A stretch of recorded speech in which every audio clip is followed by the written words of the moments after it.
Hello, everybody, and welcome to the Bloody Bits Horror Show. I'm your host, Eddie the Axe Jefferson, and here we are with part 2 of episode 101, Wes Craven's New Nightmare.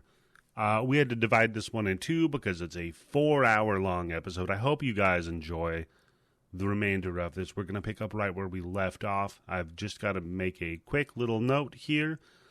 Check us out on Patreon at patreon.com/bloodybits to get access to our bonus episodes as well as the blood bank.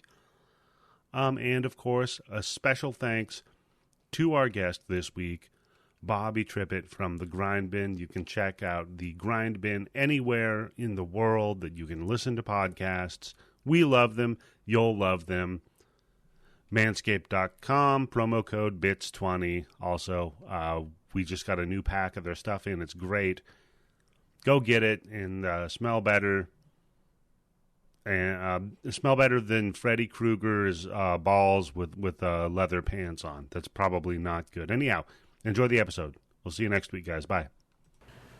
Tim, that's kind of like you were saying. If the dad that abandons you is like, I'm going to go get candy or ice cream or something, then A, you lose the dad, but B, you don't get the ice cream. Yep. That's a double whammy. It's really just really fucked up. Like, at least, look, dads, if you're going to leave your kids, like, I'm going out because I'm going to make the appointment for the dentist for you to go to tomorrow. I'll be right back. Right? Tim, you've hit on to something, buddy. This is like, it's like, oh, okay, so dad's gone. That sucks, but, like, at least I don't got to go to the dentist tomorrow. Yeah. Show some compassion, you motherfucking deadbeats. Well, this is like my theory, though, that, like, if you're a woman or a man or whatever, whoever you are, if your significant other that you're co-parenting with, like, brutally murders a bunch of people and goes to prison, instead just tell the kid, like, you know what? He's over fighting in the war. Just like... It works. You know? Yeah, don't do any of that shit where he's working in a gold mine shit. Because then you think, hey, maybe he's going to come home, he's going to be rich. I can't wait for my rich daddy to come back home. No, he's over fighting in the war.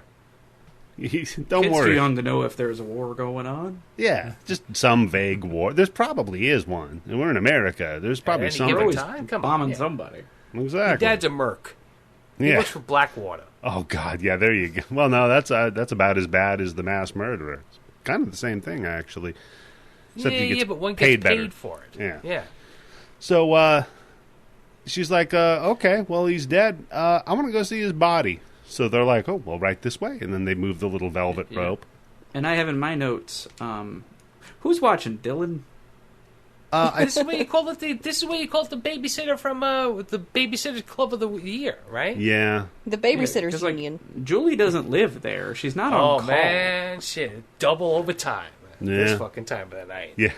Dylan's just waking up in the middle of the night. There's no one home. Yeah. Oh, God. Just Rex. No, you know what it is, yeah, she does. Off the camera, she calls Julie. She's like, Julie, it's terrible.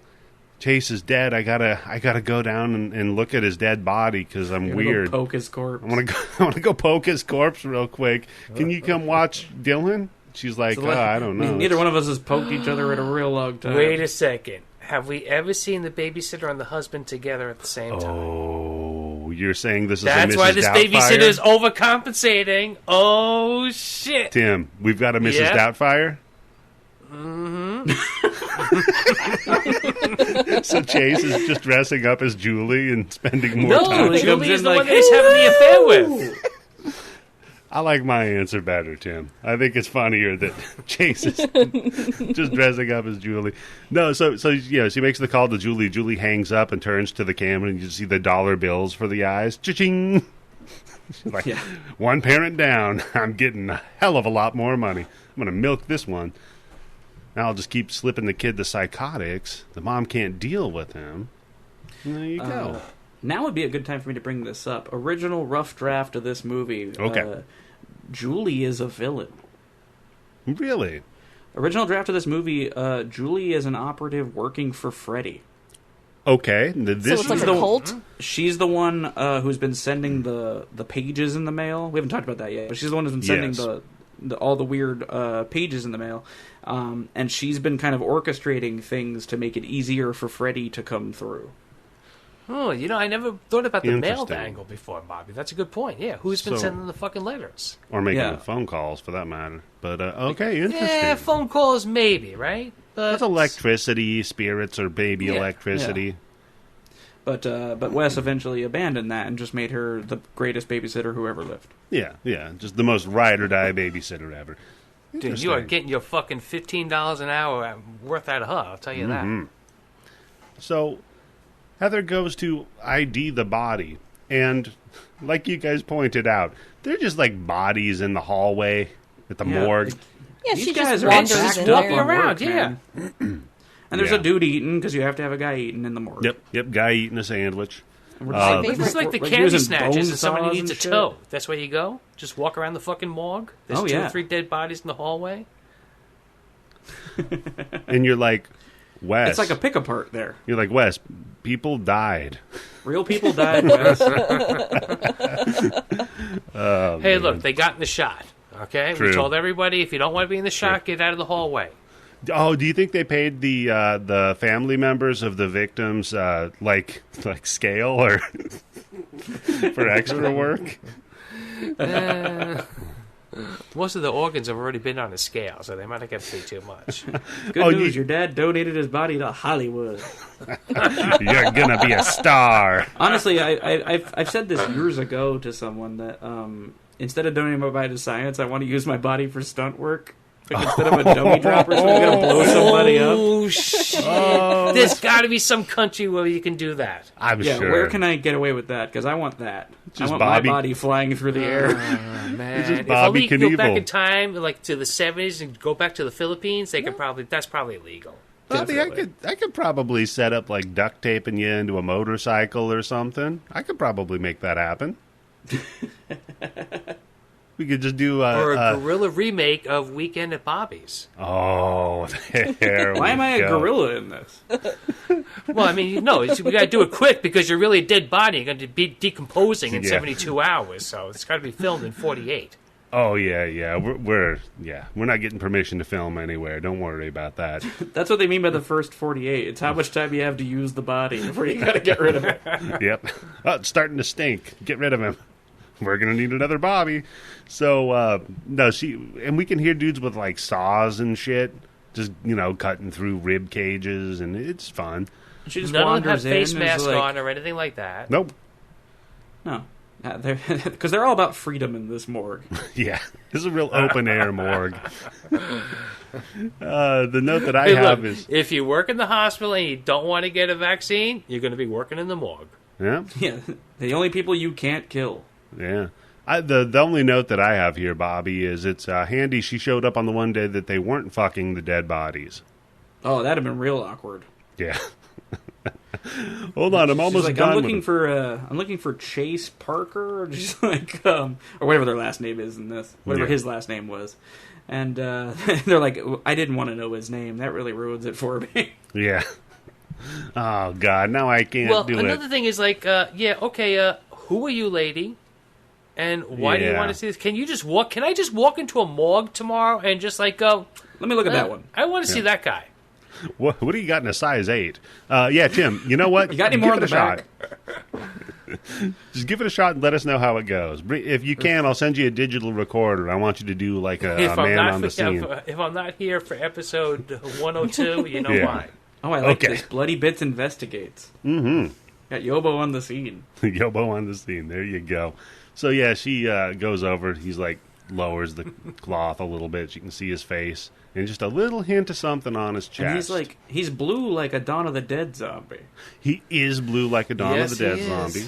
Like the original Dawn of the Dead, though. Yeah, not the like real one. Yeah. Yeah. The good one. The good not this one. Mountain Dew bullshit that Zack Snyder gave us.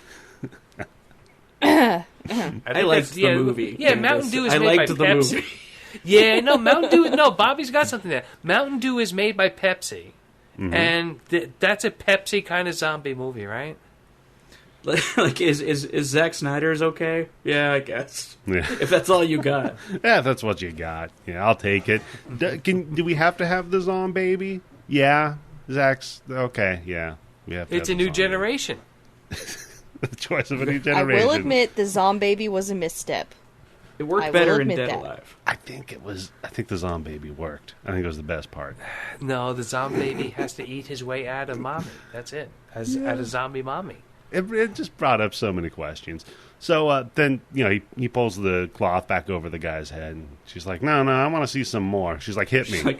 She's just pounding the table with her fist. More! More, I say more! No, she's like, hit me. She just jerks the sheet off. Whoa. Yeah. Whoa. Wait a second. Why has he shaved his balls? Yeah. He must be having an affair. One for the road, huh? There's just a Manscaped toe tag on him. So, yes, and you just see he's got these claw marks going down his chest. And she's like, it looks like he got clawed. And the mortician's like, well, it was a bad accident, ma'am, anyway. Yeah, that happens sometimes when people get into head-on collisions. The cars fold up in such a way that it simulates equidistant slash marks, simulating a claw going down their chest. She's like, really? He's like, no. You dumbass. But I like his attitude, though. He's like, you see, lady, that's why we don't show you that part. It's a good point. That's why we don't do that. Yeah. Well, because she does turn away and fake throw up, so... Yeah, they gave her a spoonful of clam chowder and she went put on the floor. Yeah. And I like that the guy comes and goes, hey, you okay, lady? Yeah. Hey, are you all right? No, I like how he has a cloth rag right on the counter. He gives it to her and she puts it in her mouth. And I'm like, it's the fucking morgue rag. Oh, Tim, that was the cum rag. She vomits again. He's like, oh, I'm real sorry, lady. I didn't mean to give you that one. Yeah, that's okay. We consider this the splash zone anyway, so don't worry about it. It's like a Gallagher concert over here when we're cutting these things up. So, yeah, she's like, I guess he's dead. He got slashed up. Let's go to the funeral. So this is a fun scene. Because everybody's there. Yeah, we got a bunch of cameos. Yeah. And this is the scene that Wes was too scared to ask Johnny Depp to appear at. Yeah. Oh, I think he would have.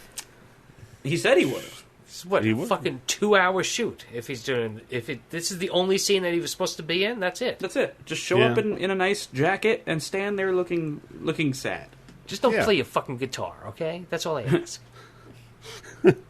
But we do have a couple people in the crowd there. Obviously, we got Wes there. We got Bob there. It's the first time we see Wes. Mm-hmm. We have Jesus Garcia, who used to go by Nick Corey. He was Rod in the original movie. Mm-hmm. Still looks great. Yeah, he looked pretty much the same. He wore the jacket, which was a bit odd. Real people died, Rod.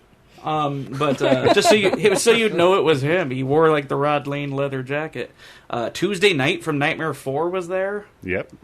Which is great because she's like, I didn't know any of these people. Yeah, that's true. None of these people worked on my movie. Yeah. But she was there anyway. And I think that's all then. Obviously, we see John Saxon. Yeah, and Robert, of course. Because, you want to invite the guy who plays the character you think might be coming into the real world and killed your husband. Yeah. See, Eddie, some people can separate reality and actors from their roles. Some people know that Robert Englund isn't actually Freddie. Wait a minute. I don't know if you knew that or not. I've never called him Robert in my life. Yeah, that's Freddie. But yeah, there's a moment at the end of the funeral, and we'll talk about what happens before that moment in a second, but where Robert walks up to her, and she flinches when she sees him. Yeah. Which I thought was a nice touch. She's starting to feel very uncomfortable around him for reasons out of his control. But he's like, look, if you need anything at all. But he's Robert Englund, so he has to go, if you need anything, anything at all. Just can't help himself. You know who to call. But what happens at this funeral? Well, there's an earthquake because California. With a lot of wind. First, there's a tornado. Well, yeah, I was like, I've never been in an earthquake or experienced one, but there's a lot of wind? Is that what makes the earth move? That's the Santa Anas. See, the Santa Ana winds kick up like that, and that causes the earthquakes. That's what moves the earth. Oh. Mm-hmm. Mm-hmm. Kicks up a lot of ground. Yep. Wind whips up, and we get the earthquake, which causes... It's like how waves on the oceans are made, Candice. The wind. Mm-hmm. Oh. And this causes the casket to fall, which is always fun, because they didn't get a chance to lower Coffin it. drops. Yeah. And she rushes over to... So wait a second. This kid Gage was in 2 fucking movies where the coffin falls down and gets knocked over. Yeah. He also wanders into a road with big trucks. Yeah. Oh, that was definitely a callback. Oh, shit. Yeah. So, But what I love about this is she runs to the coffin, and what happens? Fucking Rex and turns on her. Oh my god, Bobby. Fucking you just Rex. blew my fucking mind, because where does he stab Freddie? Yeah, it's all there, man. Yep. Wow. Holy shit. It's a secret pet cemetery movie. Secret Pet Cemetery. Only there's no zombie Rex. But you're right, Bobby. Rex betrays her. We got a heel turn. Rex was working with Freddie the whole time. Oh, God. So, yeah, Rex NWO falls on the t-shirt ground. on. That'd be great. Oh, Whose man. side is Rex on? Except his is, instead of like either being red or black, it's red and green. Hell yeah. Yeah.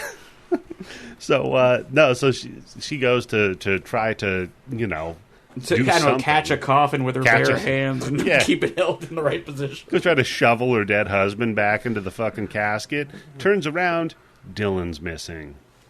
Turns back around, he's in the casket with Freddie dragging him down. First time we see the real Freddie's face. Yeah. And at 11, this scared the shit out of me.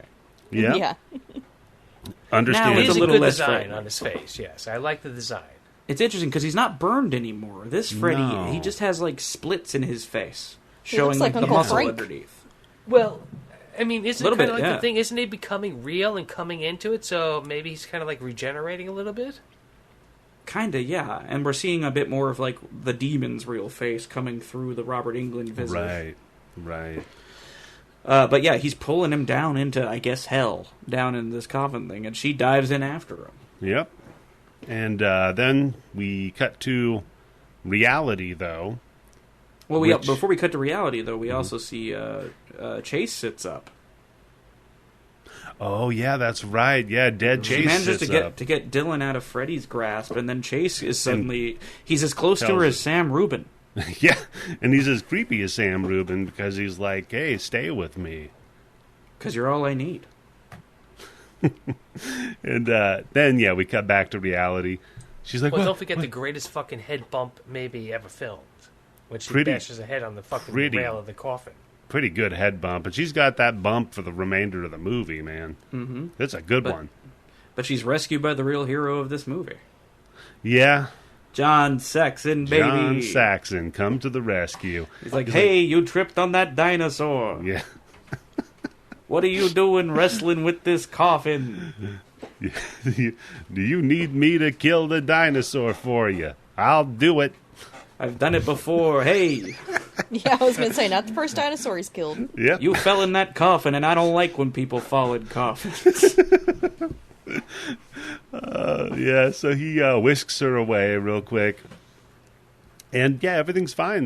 There was no coffin falling over or anything. Oh, She of course just not. She just, like, passed out or something. It must But have as been we all hopped up on the weed or something. on goofballs, Yeah. you know what it was? She had one of those morgue rags against her face earlier. Oh, yeah. She still got not come addicted down. to that, yeah. But You don't know I where like you're gonna this catch though. that shit. Right.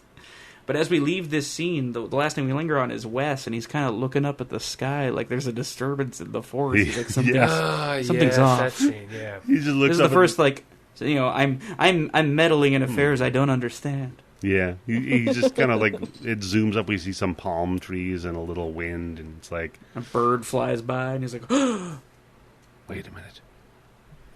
I had a nightmare about this. I wrote it down. And that's a good point, though. So now he is intersecting with the... Okay, well, we'll get to it. At what point is he in the script writing process? Yeah. Right. But it'd have to be before, right? Because otherwise he's just writing what happens instead of what his premonitions are. So yeah. And, So it means he'd already written the funeral scene, and Yeah. now it's playing out exactly as he wrote it. And he's like, wait a minute. Yeah, and he wasn't like, hey, can I hold that dinosaur for a minute? Yeah, you knew she was going to trip on a dinosaur because you wrote that scene. Yeah. It's like a guy who knows the fight. It's like Tony Todd in Final Destination going, no, hold on. Yeah, kind of like when he wrote that her husband was going to die, and then he does. You think at that point he'd stop?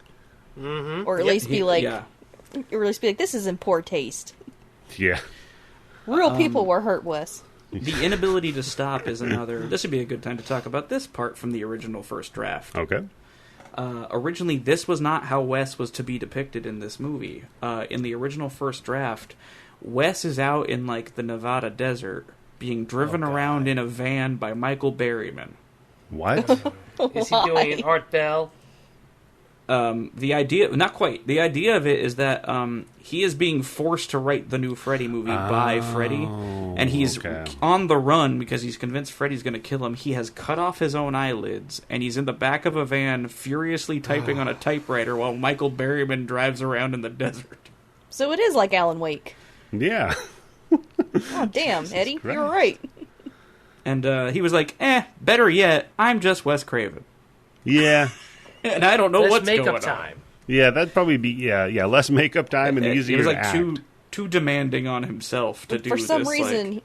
I can't close my eyes and I'm terrified. He wrote himself having a big dick, too. I don't know why that was part of the script, but... Yeah.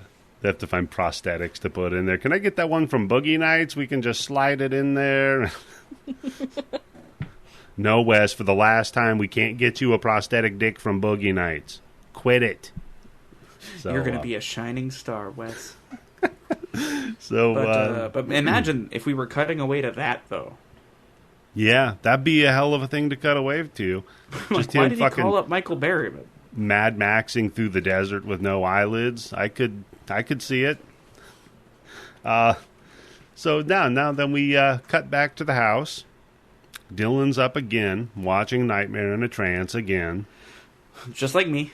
Just like you. Yep. Walks into the kitchen, snaps out of it, and just starts screaming. Like, okay, we gotta... Can we put like a leash on the kid or something? Yeah, honestly. I mean, come on. At this point now it's on you. Little deadbolt on the outside of his door, put a blanket over his head like Yobo. Put the blanket over him and just let him go to sleep. Yeah. Oh, man. So he tells her, like, look, I can't go sleep in my room because, here's this little ditty that I've heard. Kids... It goes a little something like this. You might be familiar with it. It goes a little something like this. Sing it if you know it, Mom.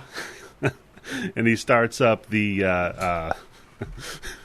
Black Betty by Ramsey. It's the Freddy song with the Fat Boys. Are you ready for Freddy? Yeah. No, he doesn't sing that. Freddy, He does Freddy. He starts doing the 1-2. Freddy's coming for you. You all know that. Nightmare on my street. Yeah. He's burnt up like a weenie, and his name is Fred. So she's like, "Where did you hear that?" He's like, "Oh, the kids in my bed sing it." And she's like, "Oh, okay. Well, I cool. get that." The kid, that's where the mean man is with the and he does the claw thing. And that's where he's trying to get into the real world. And the mom's like, yeah. Kid's just laying the movie out for her. Heather's like, all right, I'm already tired, so let's just go to bed now. That's enough of that. And then, we see again the TV he's been watching was unplugged the whole time. And just the cord dangling to show you. Yeah. Exactly. So she's like, all right, you can sleep in my bed tonight. How about that? Then the mean man can't get you. You can bring Rex. It'll be okay. Everything's peachy. It's like, that's cool. Where's Daddy at? It's like, don't worry about it. Shit. He's in heaven. He went to fight in the war. Watched him get put in the ground. Well, he went and fought in the war. He went to fight in the war. Exactly. See? It's like, he's in heaven with God. It's like, oh, well, do you have to die to see God? And she's like, nah, I think you could, I heard somebody prayed one time and that might have worked. I don't know. And then... Julie, can you explain God to Dylan? Julie, I need you to explain the problem with evil. I can do no parenting. As it pertains to Christianity, because he's asking me why God allows bad things to happen. And she's just like... Because those boys ask too many questions. Yeah. He asks her, well, why'd God let Dad get killed, basically? And she's like, look, I don't fucking know. You go to sleep, kid? Shit. Hey, Because he was an adulterer, and that's one of the commandments. By the way, weren't you the idiot that was just talking like an infant about Rex, the dinosaur? Now you want me to wax philosophical about the afterlife? Holy shit, that's right. Now you're trying to get into fucking like Nietzsche and existentialism here? See what I mean? You're either a stupid baby or you're a college professor. Yep. The death of a parent will mature you very quickly, right? So these kids grow up so from talking fast. about your dinosaur to asking very important questions. Yeah. And he's like, all right, well, good night. And by the way, can you come hang out with me in my dreams or something?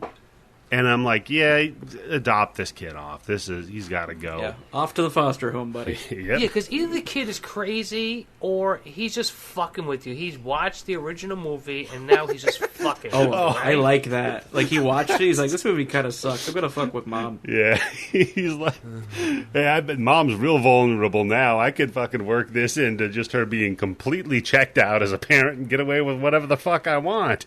That's right. I get emancipated. I get both their money. Yep, he's trying to get out of here is what he's doing, because she's not a very good parent at all. It's just going to be him He wants a babysitter to be his mommy. Yeah, he's going to take the babysitter, the T-Rex dinosaur, hop in a fucking Look, convertible. Julie, work with me on this. Yeah, Julie and the kid are in on it. Yep. They're gaslighting Heather Langenkamp until she gets rid of Dylan. Exactly. They just got her off at the loony bin. So she ends up in a mental institution. Julie gets custody. She gets a trust fund. She's put in charge of the kid's trust fund. Yeah, that's it. It's win-win, baby. Inside job the whole time. So this she starts. Truly is a Freddy movie for grown-ups. So she starts drinking coffee. They set Rex a little up fatal attraction to it. Yeah, to stand guard. And now we go to Damien, I guess, the next day in the park because we're once again just hanging out with John Saxon. Yeah, and I'm glad we are. He seems like the kind of guy that if you saw him hanging around a park without his own kid, you'd be totally fine with it. Yeah. Hey, don't worry about me. Yep. I like his old man windbreaker that he's wearing. Great. Yep. Great windbreaker. Yep. And I was looking at that. I was like, well, that kind of looks comfortable. And, with how windy it was the other day, you might need a windbreaker. Mm-hmm. That's because you're an old man. That's why you want a windbreaker. You get cold, Candice. You get cold. Yeah, true. So, but I do have written down here, problem with a crazy kid? And John Saxon. Yeah. He's licensed. He can deal with this. Yeah, he's a therapist, too, apparently, because he's like, John Saxon can do it all. Tell me about your family. And she's like, I don't know. Well, one of my relatives died in an institution because they were crazy, and I was wondering if I'm crazy. And he's like, first of all, we don't use the term crazy. That's very dismissive. Okay? Look, no one's crazy. Yeah. We all have our problems. So, I have a problem, and it's with the play structure that this kid is climbing up. Hey, your kid's on the rocket ship, but I don't like kids on rocket ships. And by the way, first of all, design flaw. You never put a window in a rocket ship that can open. Absolutely. No, God, True. no. Yeah. And then that, you know what, that counts almost double for real rocket ships. Almost. It's pretty close. Because the kid climbs up to the top while they're talking about, like, I don't know, maybe there's like some mental illness issues in the family and it's been passed on to him. I'm worried about the kid. And John Saxon's like, don't worry about it. He's going to be fine. That kid's great. Top of the moon. You're the best. The best. That kid's going straight to the top. No, really. He's over there going straight to the top. In my book, yes. And West made an interesting music choice on this because fucking Duel of the Fates is playing while he's climbing this. Yeah, I was just waiting for Sephiroth to pop out and I'd have to fucking summon Leviathan against him because we're going full RPG fucking duel music. It is epic. And, so right as he's just like, yeah, that kid's going to reach for the stars. And you look up, and there he is on top of the rocket with his fucking arms up. He's singing a Creed song He's singing a Creed song. Yep. And I'm all like, fall. And we do, like, he does lose his balance. He goes off the side, and Heather gets the running start. She dives just in time. She falls a little short, and that kid's fucking toast. Yep, kid's dead. Like, she got the sun in her eyes. Yeah. and the son on the ground. There's just feet sticking out of the ground. You fucking Wile E. Coyotes it. No, and Saxon's like, hey, don't worry about it, baby. They make new ones all the time. Yeah, that one was defective anyway. No, she breaks his fall, and he breaks her spine. And she breaks her spine. Yeah. So she's shitting out chunks of vertebrae for the next 2 fucking weeks because conservatively, he fell a bagillion miles to the ground. Yeah, conservatively. He fell from the stratosphere. From literally, yeah. He could see the crest of the earth. He could see how flat the earth was from up there. Yeah, I mean, Still he was didn't up see so God, high. though. Red Bull helped sponsor this fall. Yep. But yeah, and he looks up and goes, God wouldn't take me. Yeah. Yeah, And then This some is early when the kid in a 2000s mental metal institution, bands right? started That's playing. it. It's done. You can't fuck around anymore. This kid needs to be committed. Yeah. Sorry. What was that, This Bob? kid is trying to kill himself. Yeah. Yeah. At this point, look, you got a problem that's trying to solve itself. You just start leaving shit out. You're like, look, I'm going to go for a vacation for a week, son.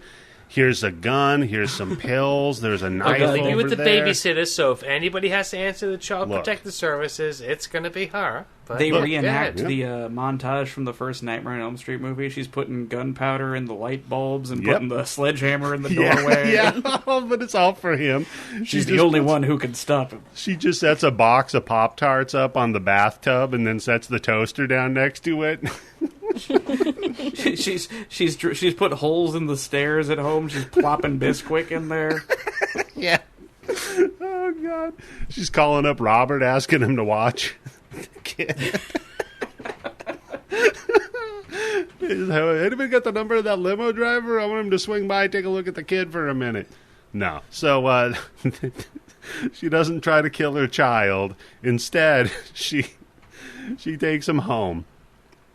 Where she's got her fan mail, which is the burnt-up Bible page with a letter on it. Yeah, she's been getting She one keeps like in- every day.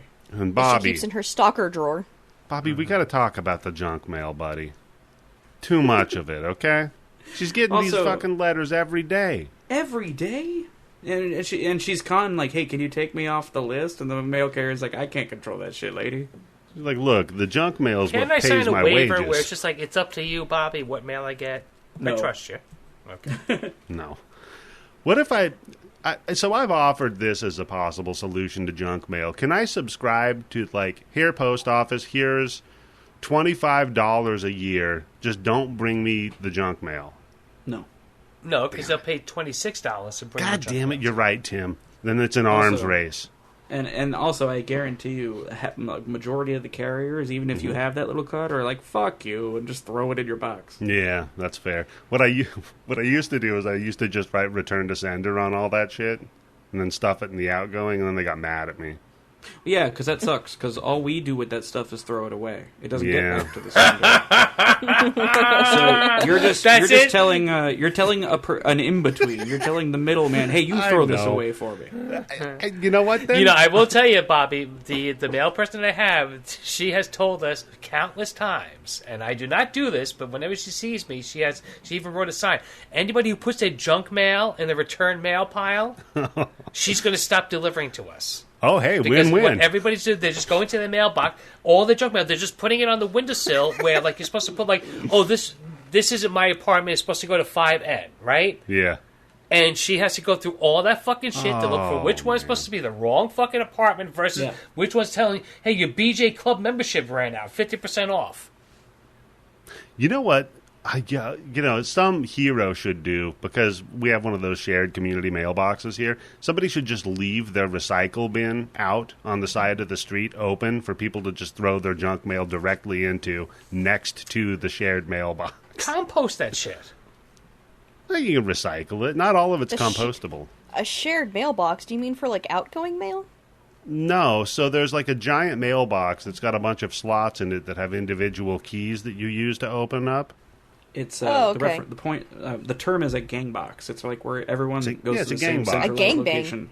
Yeah, it's like what happened to the guy on that SVU that Tim was talking about, a gang box. Yeah, it's a gang box. Yeah, that is a rough website, by the way. So So she gets another Bible page. Yeah. Gets another Bible page, stuffs it in the Bible page drawer. And then she gets a call from Robert. And he's a real Robert Ross here we got going on. Because they're just talking about their dreams and their nightmares. And he's all like, yeah, it's Freddie, right? And she's like, yeah, Freddie, but he's somehow different. He's darker and more evil. More sinister. Scarier is what she says. Yeah, I think I know what you're talking about. Which is kind of insulting. Yeah. He's not that horseshit you are. Yeah, you know how you suck at being Freddy? He's like real good at it. Like he scares people. Yeah. He's not a fucking embarrassing clown like you. Yeah, he's not like Jimmy Kimmel. Jimmy Kimmel. And the antenna on his phone, when he's like outside next to his pool, his infinity pool. Yeah. It's huge. I was like, good God, where is he trying to call from? Yeah. I mean, let's see, that was, 94? Yeah, no, they still had stupid antennas on shit. Yeah, our home phone looked like that in 94. Yeah.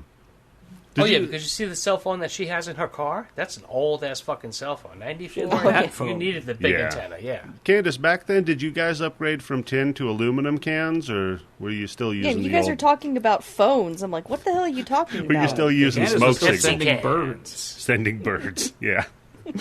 Carrier pigeon. Oh, man.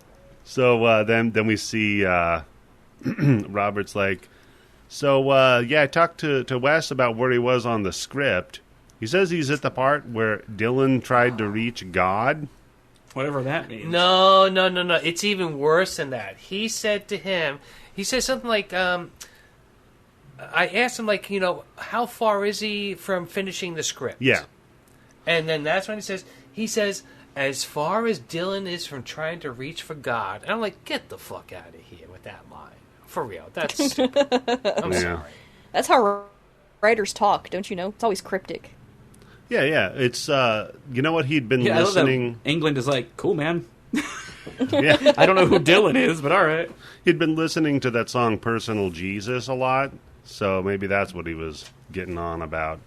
So then we see what Robert has been painting, by the way. It's our third Freddy of this movie. Yep. The Freddy painting. This has got to be somewhere. Somebody's got this, right? Oh, yeah. I mean, Robert Englund probably painted that himself. Yeah?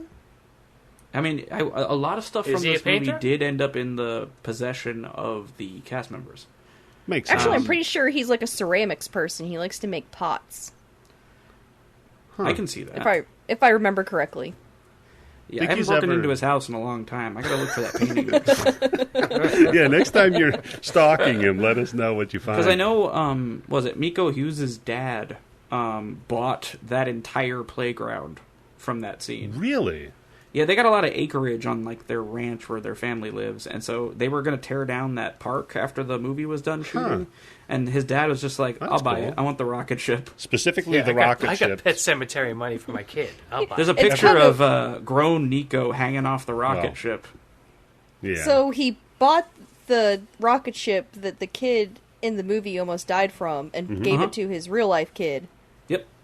Yeah. And was like, "Hey, the window still opens and everything. Hey, why don't you climb on up there and try it out?" You still fit up there, Nico. It's a photo op. No, he also has the Rex dinosaur. Yeah, he's got the stitched up one, and Wes had the first Rex that has no claw marks.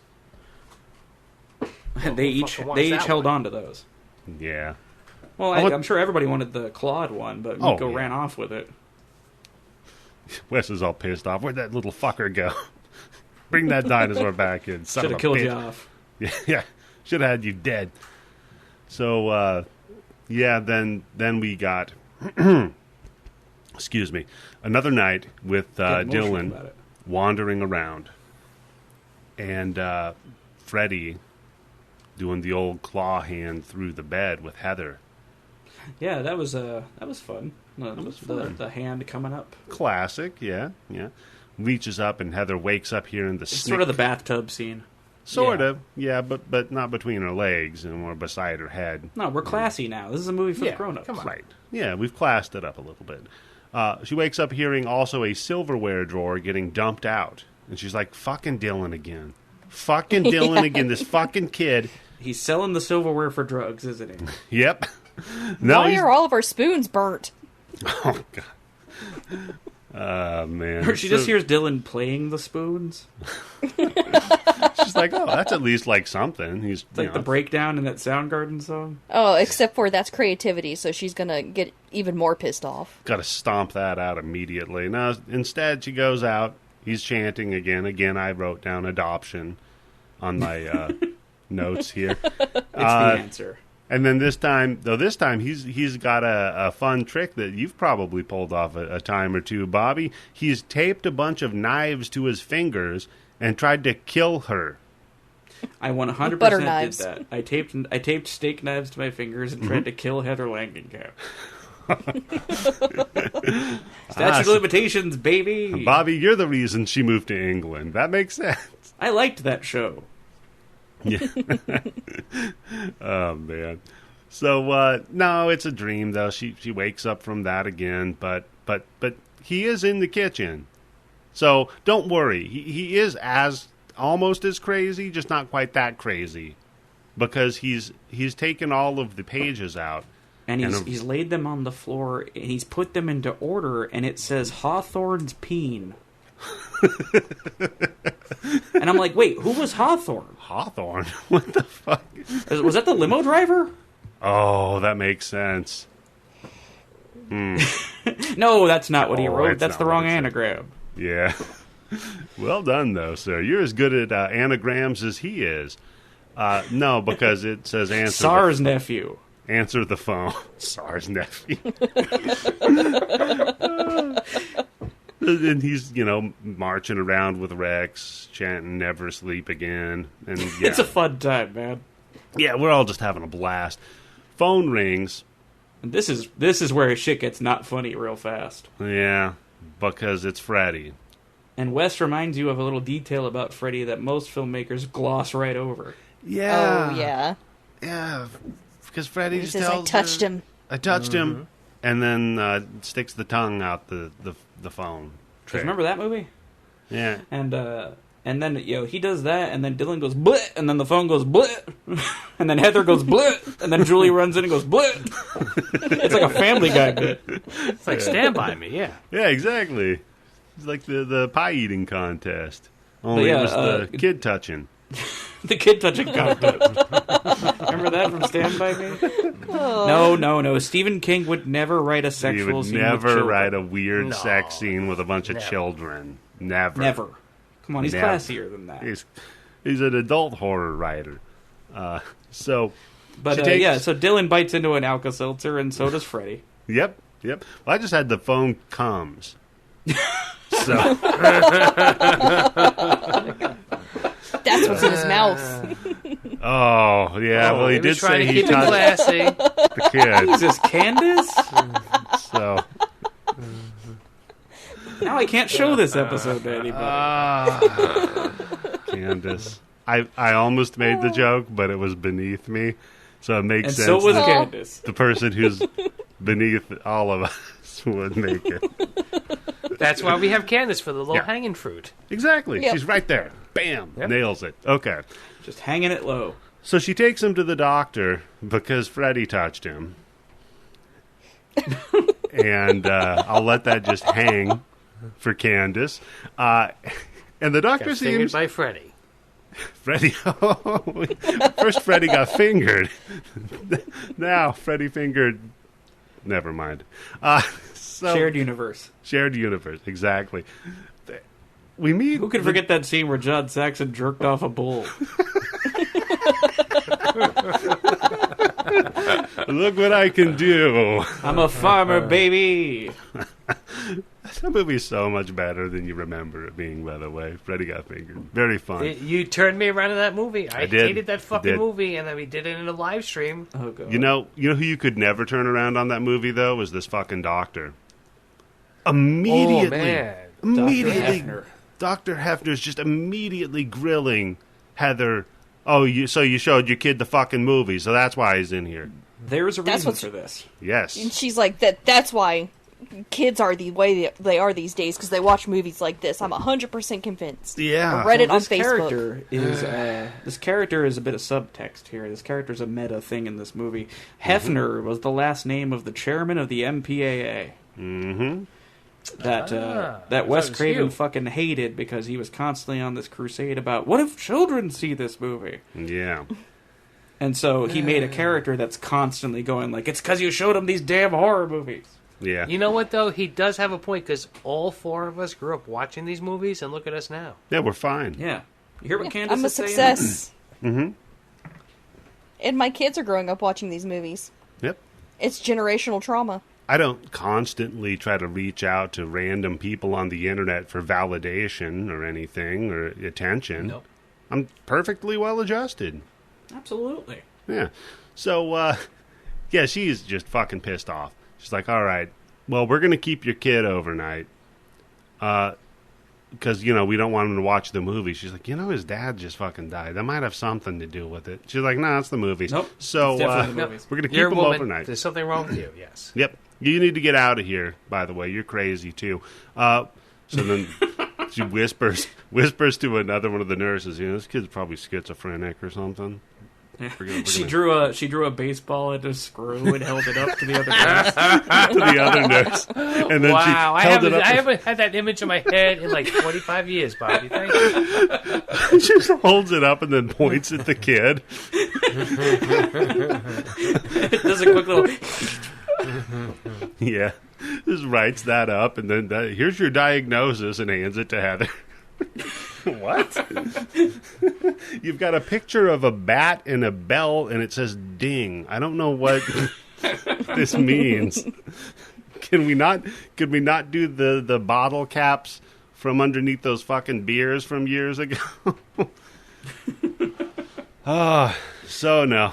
She's like, all right, we're going to keep him overnight. Why don't you go home, do your thing, whatever crazy Am I stuff. right or am I wrong? The teacher from the first movie shows up as the nurse right now. Yeah, right? that's Lynn Shay. Lynn Yeah. Shay, yep. Bob Shay's sister, who you may also know from the Insidious movies. Yeah. Oh, So, yeah. so she walks up. She walks up to Dylan in the hospital bed, and she's like, "It's not the house that's haunted. It's your son." Now, Bobby, maybe you know, but why wasn't she either Lynn Shay or the teacher character in this movie? Why did she play somebody completely fucking different? Well, because this is taking place in the real world. Why isn't she okay. playing Well, Lynn she could have been Shay? the actress from the first movie. Yeah, that was a weird choice. She could have been Lynn Shay. Yeah. Because Bob Shay's here, and Bob Shay's assistant was the actual assistant for Bob Shay. Plus, I don't technically, know. Bob Shay was the ticket taker in Freddy's Dead, too. I guess they probably couldn't figure out a reason why Lynn Shay would be there.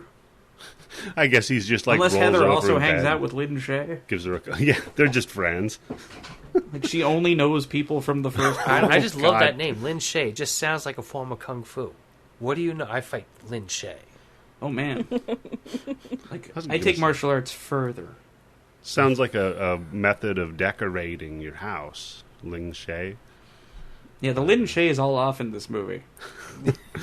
It toward the end it is. Yeah, you need that's more true. mirrors pointing at each other. So, yeah, she's like, all right, I'm going to go home or whatever. And they're like, yep. Oh, and by the way, I got to get Rex for you. I'm sure that'll come up later. And by the way, son, you see that freeway outside of the window right there? God. With all the cars What a that are great direction to crossing. What you want to do if you want to get Remember home. how I've told you this 3 times now, right? 3 times the charm. What If you you're want to ever do to in get trouble, home is Gage. straight across the freeway. Gauge. If you see a busy road, wander right into it. Yeah. They got brakes, otherwise they that's wouldn't be right. on You the know what, road. Bobby, you're right. This little fucking kid couldn't make it across a country fucking road. How the fuck is he going to make it across a freeway? Yeah, you think he's got the fancy footwork to make it across a freeway at night? Yeah. Plus, the other here's a problem I have with this is she brought the kids' pajamas with her, right? She didn't know what was going on, but she still had time after all the shit that happened is to pack up his pajamas. But she doesn't take T-Rex with them, No. or whatever the fucking thing is, Rex. Rex. And yeah. then, why not send the babysitter back to your house to get the fucking doll, and you stay with your fucking son, who's going to be in a fucking psych ward eating fucking bugs off the wall? I don't think he's eating bugs off the walls, Tim. This isn't like Arkham. This is a hospital. He's going to turn into a little Renfield. Dylan becomes the Scarecrow at the end of this. You know what? I'd watch it. No. So, she's nice and like, all right, I'm going to go ahead and drive home sleep deprived. You guys go ahead and give them sleeping pills. Yeah, send the fucking babysitter to get the fucking toy, and you as the mother stay there. Because as the mother saying, don't give my kid, don't do this to my kid, has a lot more pull than the babysitter who's getting banged by the dead dad. No, she's got more important things to do. She's got to go talk to Wes and tell him to change the story, right? Right. No, she doesn't. No, she calls Robert, doesn't she? No, she already talked to Robert. Now she goes to she calls Robert again in this movie. Oh, right. Point, but yeah. But then she gets the answer that they're out of the country. Yeah, fuck that. Robert's like, look, I'm already doing enough in this movie as Freddie. Like, can you guys fucking quit bothering me to come back? I have another rough draft situation here. Okay. Now, you're probably thinking what most people thought. Mm-hmm. How the hell, if this isn't Robert's Freddy, how do they not interact? Yes. Like, how do we not get a scene between Robert Englund and quote-unquote real Freddy? Well, Freddy we did in Robert. the original script. Oh, man. We did. Now, this might be jumping ahead for a second, but, the point of this that Wes is making is that I made this scary thing, and these sequels all sucked ass, and you made a mockery out of this character that was supposed to be serious and scary, and that's why I've come back to make this movie, to put it back the way it's supposed to be. Right. So there was originally a scene where Freddie kills Robert Englund. Yep, makes sense. Yeah, and Bob Shea and Wes, right? No, he left Bob and Wes alone for some reason. Yeah. But there was a scene where Freddie and Robert Englund do come face to face, and Freddie kills him. Remember that scene in Spookies where the guy with the puppet gets killed by the spider lady? Yeah. Yeah. Yeah. He had Freddie turning into a giant spider, a la Groundskeeper Willie, and eating Robert Englund. No, did he talk to Stephen King? I was gonna say, yeah. Right? Makes sense. You got Halloween Resurrection, you hacks. Well, because you've got Freddie touching a little kid, and then you got a spider that eats people. So I was just thinking, this has got Stephen King all over it. No, that was little kids touching themselves, so it's a little bit different. And each other. I don't know who spoke to him about it. I'd like to think Robert read that and went, no. Yeah. Because that's rough. Well, that would make sense, because what's he going to do? He's going to kill the people who made a mockery out of him, right? Well, Robert didn't make a mockery out of him. No, Robert. Robert just got but paid. my point, right? though, Yobo, we're talking about a fucking that 10,000-year-old demon. Stupid. Okay, they don't think straight. Yeah, correct. But that's like some shit out of Part 5. That's if your point is like this isn't like all that bullshit. You can't put that bullshit in this movie. Yeah, good point. So he shouldn't be then killing Wes, because Wes is what made him stupid. True. Yeah, that's right. He's got to go. I think Wes was pretty cool. Yeah, he's got to give Bob Shea's got to get it. That's it. No, Bob Shea should get it in that premise, though. He's got to kill. Not only that, you made a mockery out of me, but you didn't fucking pay this guy his vig. He's got to kill like John Skip and Craig Spector. So, and then you're like, who are those guys? No, those are the guys that wrote 5. So you can kill them. But yeah, I love that though. Even Wes Craven, the genius horror writer Wes Craven's like, giant spider. Yeah, big mechanical spider.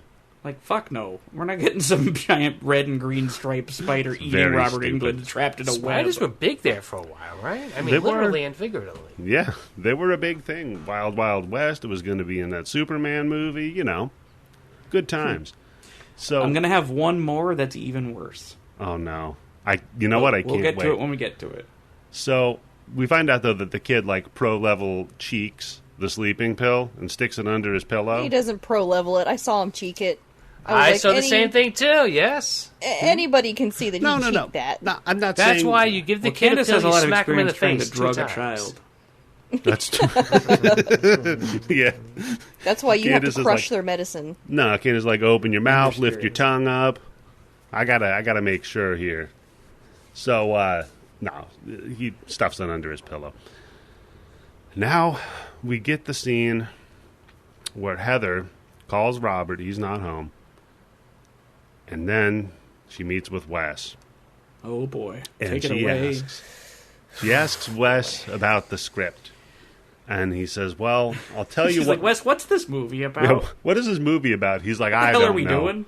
I have no idea. I'll tell you about my nightmares, though. How about that? This script. But no. He says, so it's about an ancient evil, right? And she's like, oh, so like Freddy's an ancient evil? He's like, well, you're getting ahead of it. Hold on. Okay? It's about an ancient Heather, evil shut up. I'm telling a story. that feeds off of, it lives to murder the innocent. And she's like, well, how do you stop it? He's like, well, you can't really stop it, but you can capture it. And it can be captured by storytellers. If they can capture... Yeah, believe it or not. If they can capture its very essence in a story, that holds it in place. And she's like, oh, like a genie in a bottle. He's like, what the fuck are you talking about? Storytellers don't keep genies in a bottle, you idiot. So he talks to her the way you talk to me. What? Well, Candice, if you said, goddammit. only if you say stuff that stupid. Okay? You're being a real Heather. Yeah, you're... Oh. No, poor Heather. Don't No, she's great. Her. Yeah. But Candice, but yeah, okay. So then he says, this is kind of what we did with Cabin in the Woods. It's making a lot of the same... It's trying to approach the same question of why do these movies have so many sequels? Yes. Mm-hmm. So then he says, however... And he gets a soapbox out, he sets it down, he stands up on top of it, and he grabs a megaphone and says, sometimes the story's holdover, it can fade. Like, say it gets taken over by other writers who make it a stupid, jokey piece of shit, and it loses its power. They make Rapping Freddie... They do that. They make a TV series. It got nothing to fucking do with him. Barely. And then that kills the story and sets the evil free. And he's looking at the camera the whole time. Yeah. He's made it a plot point that, like, Freddy's attacking the real world because of how shit-ass all those sequels were. This is kind of like the new Matrix movie, right? Yeah. Oh, so good. I haven't seen that yet, but that's awesome if they do that. And the best part is, like, the points he's making, it's not just because they were bad, but also you release the real demon if you stop making these. So he's like, we have to never stop making these movies I get money from. Yep. But also, you need to make them awesome. Yeah, you need to hire me. You can't... because they need to make money. Yeah. Stop making bad ones, but keep making them. I need a new deck. So I guess the thing is, the more that people think about the demon that is Freddy, the more he's trapped. But when people stop thinking about him, he comes out. He's more powerful when you stop telling these stories. Yeah, or if you tell the stories badly, then he has to come out to punish you. But also, that's pretty rich, deadly friend. I was just going to say, like you pointed out, Bobby, Spider Freddy eats Robert Englund. Yeah, he had this speech in a script where Spider Freddy eats Robert Englund. Also, where he had... Well, this speech had to come when later. I do it. Yeah, if I do it, it's brilliant. Yes. So also he tells her, and in the story there's a gatekeeper. And as he says that, he just points at her. And she's like, she's still not getting it. I'm the gatekeeper? He goes, yeah. You're the keymaster. Yeah, you're Vince Clortho is going to meet you. And by the way, I love the little point in the Ghostbusters that he's the keymaster. And in almost every scene you see him in before then, he locks himself out of his own house. Which is so great. Ghostbusters is funny. So he says, yeah, so Freddy's going to attack you at your vulnerable points. And then she's like, like under my arm? Or like, no. And then she's like, look, wait, so you knew, you fucker? You killed my husband is what you're telling me? You killed my husband? No, I didn't kill him. Makes it for a good movie. Come on. Yeah, it's a good point. And he goes like, I didn't know. I didn't realize. What the hell you didn't, pal? I saw you. Yeah, you were at the funeral, so... You wrote about the kid fucking trying to touch Jesus or whatever. And then Freddie touched him, so, yeah. Thanks for that. You got my husband killed and my child molested. You were complicit in pedophilia. So there Thanks you go. a lot, Wes. By the way, what was that part of your dream like, Wes? Why were you dreaming about my kid getting molested?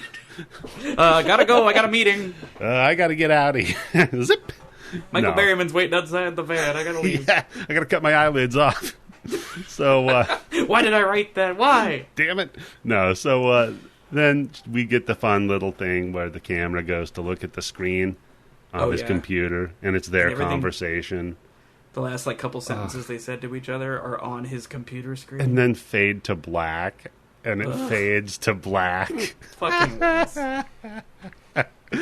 Oh, fuck you, Wes. We love you, but fuck you, buddy. Rest in peace, but fuck you. I mean, for that part, yeah. Yeah, come on, dude. It's pretty bad. So Heather's like, all right, I'm going to do a bunch of research. And so she's like, does the research montage, as well as some clips of the movie in case we forgot what's happened so far. That's fun. Yeah, I love that. Previously on Wes Craven's New Nightmare. Yeah. You just walked in the theater now. To be fair, the movie's 2 hours long, so you might have forgotten. Just getting going. Yeah. Oh, God, yeah. There are moments we still haven't seen Freddie yet. Yeah. Save for a quick glimpse. Well, they don't. Yeah, he doesn't really hop and bop too much in here until the end. So also, this is wild. A little bit of trivia for y'all. Chase's death happened. Was a late addition to the script. Okay. So imagine at this point in the movie, even her husband hasn't died. Jesus. So there's nothing. No funeral scene. There's nothing. We're just nothing. Hey, isn't shit kind of weird right now, Wes? Huh. Yeah. I sent in the Discord. I was like, is this movie ever going to end? It's just way too long, and you don't get enough of Freddie in a fucking Freddie movie. Yeah, Wes is just staring at his navel, dude. We're not. Yeah, in the original movie. How long did it take before we get the first shot of Freddie? Oh, it happened in the opening scene. Yeah, it's the cold open, basically, Tim. And then how long did we go in the first movie without seeing Freddie? What, maybe 10, 15 minutes at a time without something going on? He's kind of the focus. Yeah, it's kind of his movie. Yeah. This is this is more Dylan's movie. So this is a Dylan on Elm Street. I'm looking over my notes, and I was like, please God, don't make a requel to Nightmare on Elm Street. I guess this is the requel. Holy fuck, this is a requel. I can see in my notes where I had the epiphany. Yep. Nice. You just saw your own thought process on paper. I did. Perfect.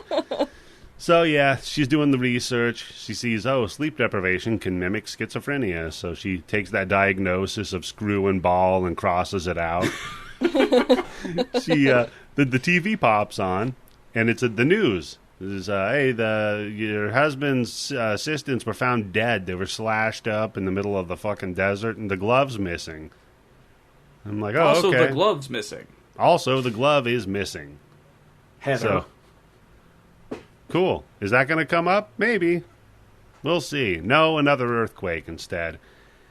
And this time, her coffee pot broke, so now you know shit's serious.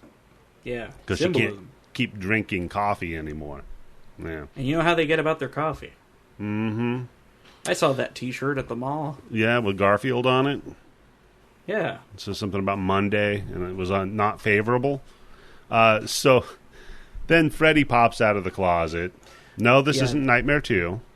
No, but rather... And we get the miss me? And that's where the point I made earlier, no. You were in a movie a year ago. Yeah, I mean, now I have. Now that I've started watching this movie, I've been missing you. But we're getting sweet midlife crisis Freddy. He's made some upgrades. Yeah, he certainly has. He shaved his balls. He shaved his balls. He's having a hard time getting around in those leather pants, though, when you watch him walking around. Man, the leather pants. That's leather a choice. Pants. That's a choice. Wes's original vision in the first draft of the script was that Freddy would be this hulking character, this big Jason motherfucker. He wouldn't look anything like Robert Englund. And what they settled on was leather pants and a trench coat. Okay. I didn't hate the trench coat. What I hated was the lime green hat. Yes, that's what I hated. Yeah. That's a choice. The colors are odd. Yeah, they made some choices with his wardrobe.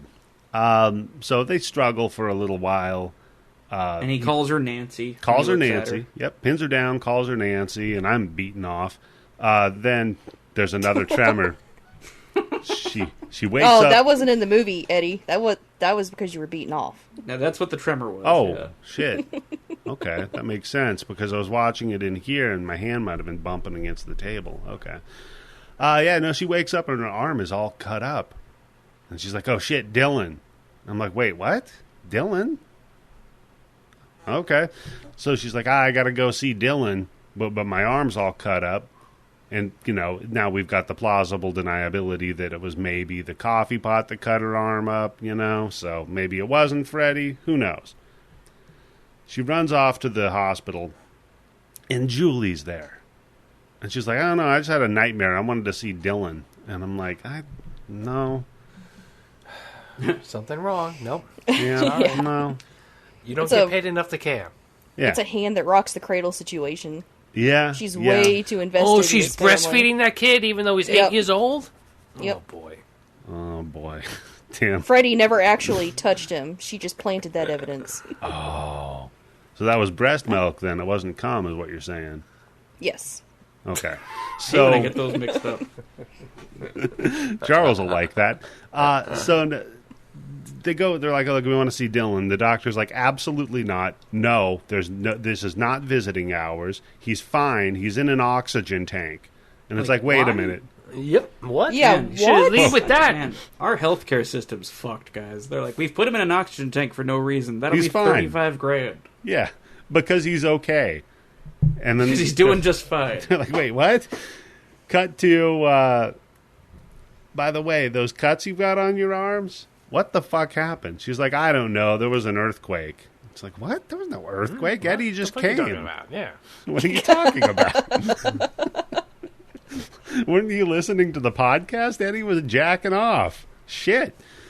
So the doctor's like, all right, I'm going to go bandage your arm up so you don't bleed out. Let's have a conversation about the man coming out of your son's bed. Have you seen the limo driver around your house again? What's going on? And Heather's like, I mean, at that point, isn't she like legally bound to call the fucking cops? Like, I've watched enough Law and Order SVU to know that cops have made cases on flimsier evidence than that, right? Oh, but Chris Maloney comes in, just slams her against the wall. Yep. Sometimes they've made cases on no evidence. I'll send you to the male prison where they're going to rape you. Oh God, yeah. No, Tim. Sometimes cops just make cases on no evidence. They just make shit up whole cloth. That's true. Yes. Sometimes, I've been watching a lot of court TV. Sometimes they even just plant evidence, Tim. So but no. So then Heather's like, fuck, I forgot to bring Rex. He's the one that protects the kid from Freddie. Oh shit, I shouldn't have said that.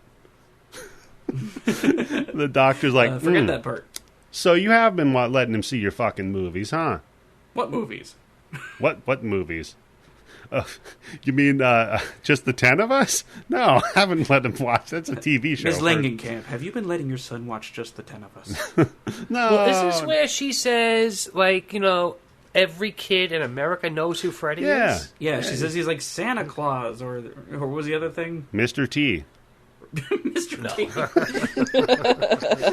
My child's afraid of Mr. T.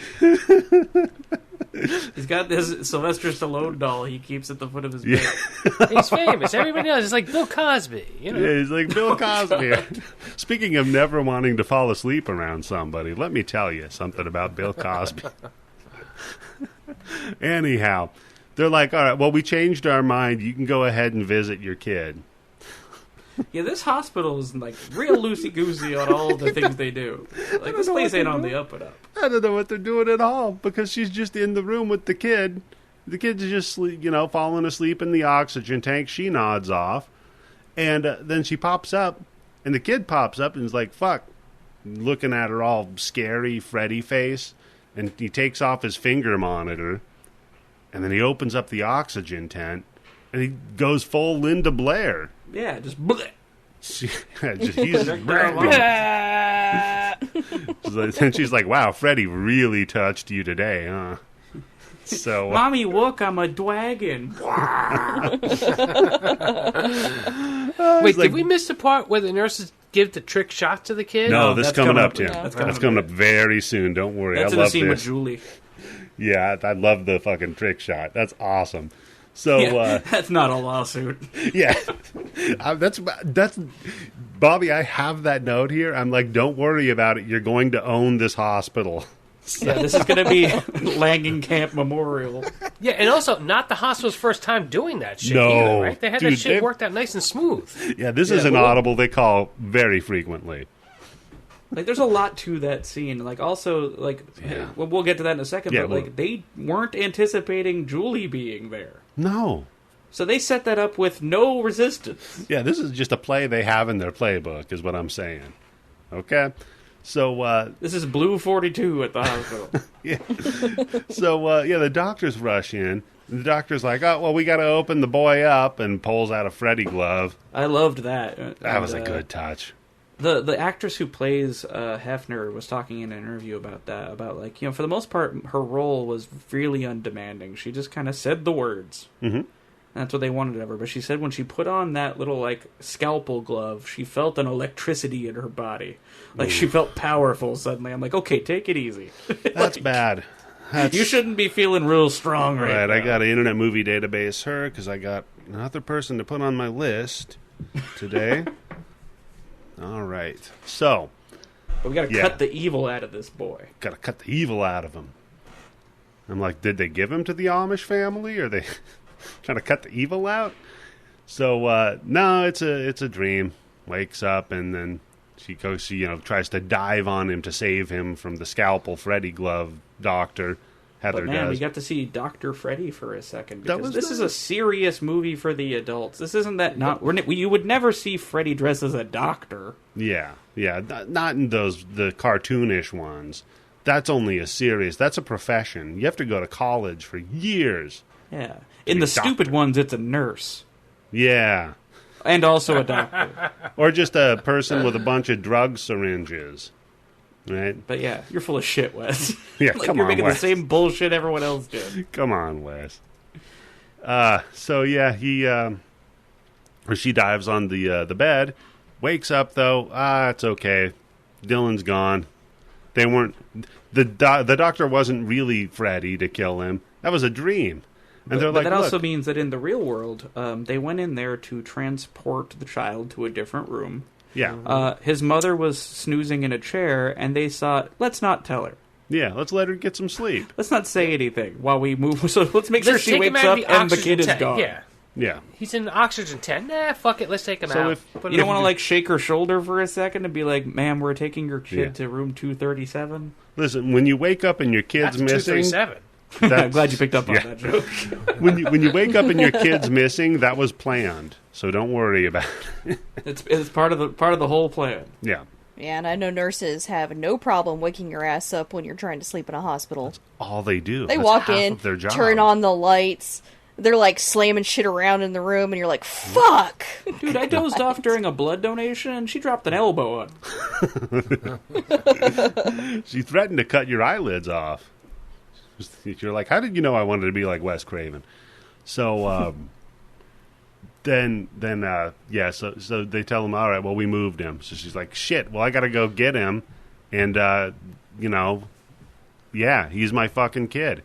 Because he wants to go home and he wants to get wrecked, so we gotta go get him. He wants to get wrecked. Get wrecked? Yeah, wrecked. That kid knows how to party. Kid's a party. Well, he's been storing up those fucking sleeping pills, man. He's gonna have a whole party. Shit. Yeah. That happened at the hospital. That's why it's like you really wrecked? need to know when someone's cheeking their pills, because they would cheek their like antipsychotics and stuff, and then they would snort them, or they'd like sell them to people around them and stuff. Nice. Man, high school was dope in Hooterville. So she's like, all right, I'm going to go home, then I'll get Rex. I'll come back. Julie, you stay with him, and you keep him awake. Since I trust Julie's you like, with... Jesus Christ, I'm just a babysitter. Yeah. She's like, wait a minute. Why am I here? What? Yeah, what am I doing here? She's like, also, your hair is going gray now. Clearly. So... I'm about done, because I have blonde hair. I don't want that going gray anytime soon. I'm done being your babysitter, because looks just points at her. She's like, I don't want this. This is in my future. I don't want this. So then Heather's like, all right, I'm going to go get Rex. No problem. Leaves, two cops immediately just grab Heather and drag her off and start beating her. Tackle her to the ground and put crack on her. Bobby, she's a white lady, so they're still going to give her a lot of leeway. True. She says, "Is this where she says the line?" Yep. She says a line. Your pass. Screw your pass. And when she runs past. Y'all saw that movie, right? Yep. Yeah, I do. I'm a sucker. I like the callbacks. It's fun. Honestly, I like the gray in the hair. It works in this movie because the reality of the first movie is coming into our world. So weird coincidences are happening. It's so it makes sense that things were starting to get blurred. Yeah, it's when they do that in other movies is the problem. Yep. Yeah. What? The dimensions are smushed into... I don't know. Some of the little reference stuff, like the Freddy Krueger reference in Scream, works for me. Sure. Okay. It's a Wes Craven movie. You could do that. Yeah. Plus, it was just him, so, that's fun. So then this is when they take her aside, Heather, and they're like, all right, we're going to interrogate you. We're going to have the doctor interrogate you while two police keep you against your will, which is totally legal, by the way. This hospital rules, man. They really do. And then the two nurses go in to hang out with Julie and Dylan. Yeah. And now the two nurses, one of them... Doesn't... She also says to Dylan, she's like, whatever you do, don't fall asleep. Yep. And I was like, well, she said that to Glenn, and look what happened to him, so... Yeah. Maybe Dylan it'd be gets okay pulled if into he his falls hospital asleep. bed. Oh, God, yeah. Dylan's the oxygen tanks bed. fill it up. Oh, that would have been a great scene. Oh, that'd be great. Oh, yeah, if the oxygen tank started filling with blood. You could have at least had now, like that's a nurse callback, grab. Yeah. So We're here's about to where have we a callback. Here's where we get the cameo from Jessica Craven as one of the nurses. So the one of the nurses comes in, starts drawing some shit into a syringe, and Julia's like, "Hey, what's going on here, buddy?" She's like, just going to give this kid some stuff to sleep. And Julia's like, no. The mom specifically said not to do that. And by the way, I'm the babysitter. I know you're a nurse. Legal rights. Yeah. Currently, I'm the one here that's got seniority. So you need to... And then the nurse is just like, all right, do it. And then the other nurse whips out the hidden sneaky syringe and injects the kid. And then looks at her with a smug smirk. Oh, oh my God! The nurse might as well have. The nurse might as well have yelled, "Got his ass!" Yeah. Ha ha. Man, that was such a shit-eating look on her face. Oh, it was thank you, medical professionals. I don't know, man. Wes has taken a very anti-hospital stance in this movie. Yeah, I have an anti-nurse stance. A psychopath. Yeah. I've worked around a lot of nurses. They're crazy and kind of stupid. I don't like that they're telling me to wear masks. Yeah, fuck them. Maybe because I worked in a mental hospital. Maybe it's just mental hospital nurses that are... Candice, you weren't an employee. Candice, I don't know how many times work we have to tell you. Right, yeah. They just let you think. They let you walk around the white coat because it made you Alone in the Dark pliant. from 1982, where the receptionist is one of the patients. They're like, she likes to act like the receptionist. Oh, it's like that Celebrity Rehab when Busey thought he was one of the guidance counselors there, and he was really being treated. They're like, no, you also have a problem, Gary. No, I don't. I'm here to help these nice people. Yeah. No, But yeah, it was fucking wild, though, that they were like, Yeah, gotcha. And then... she might as well have blown a raspberry afterwards. Yeah. But then Julie has a different response. She just fucking KOs the nurse. She pulls way back on that shit. Oh, she goes, you fucking bitch. Fucking her out. Just one piece. Too. See, what makes sense is she's supposed to be a Freddie allocate, right? Where she's like helping Freddie out. Then she can pull that off, but why the fuck is she going to put herself in... That's got to be a felony, knocking out a nurse in the hospital, Well, right? I think also, you know what else is probably a felony is unlawfully injecting a child against the mother's will. Yeah, prove it. You prove the crazy lady talking about a movie character said no. Yep. Yeah.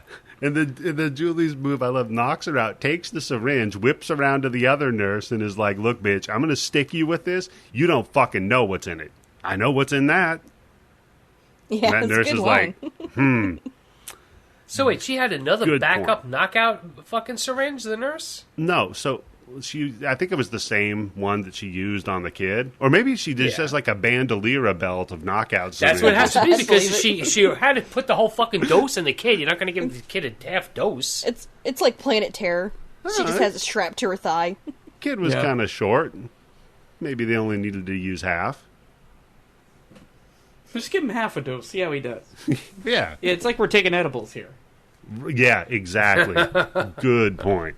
So, no, then that nurse fucks off because she doesn't want to get stuck with whatever the hell's in that needle. And, meanwhile, the confrontation between the doctor, the two police, and Heather is not going well. They're not making friends and seeing eye to eye so much in their room. And she's like, I gotta get out of here. I can't do this. And the cop just shoves her back. Yeah, they go from maybe they're going to put her in a fucking mental hospital and her kid in foster care to, oh, okay, you want to go? Goodbye. Yeah. Tim, Yeah.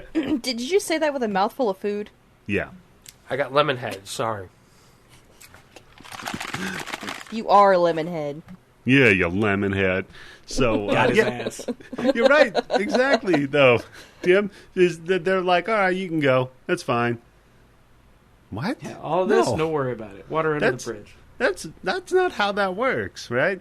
So she gets up and she's like, okay, well, I'm going to go check in on what's going on with my fucking kid. By the way, they've barricaded themselves into this room. Now it's a fucking hostage situation. They've locked the door, right? And Julie's like, all right, you got to fucking stay awake, dude. Don't fucking go to sleep. You're going to die. Doing the Reservoir Dogs. Say the fucking words. Yeah. Dunk this kid in the toilet. You gotta do something It's like, to keep fuck him you, awake. I'm sleeping. Yeah. I'm tired here. So, now then Dylan nods out, looks up.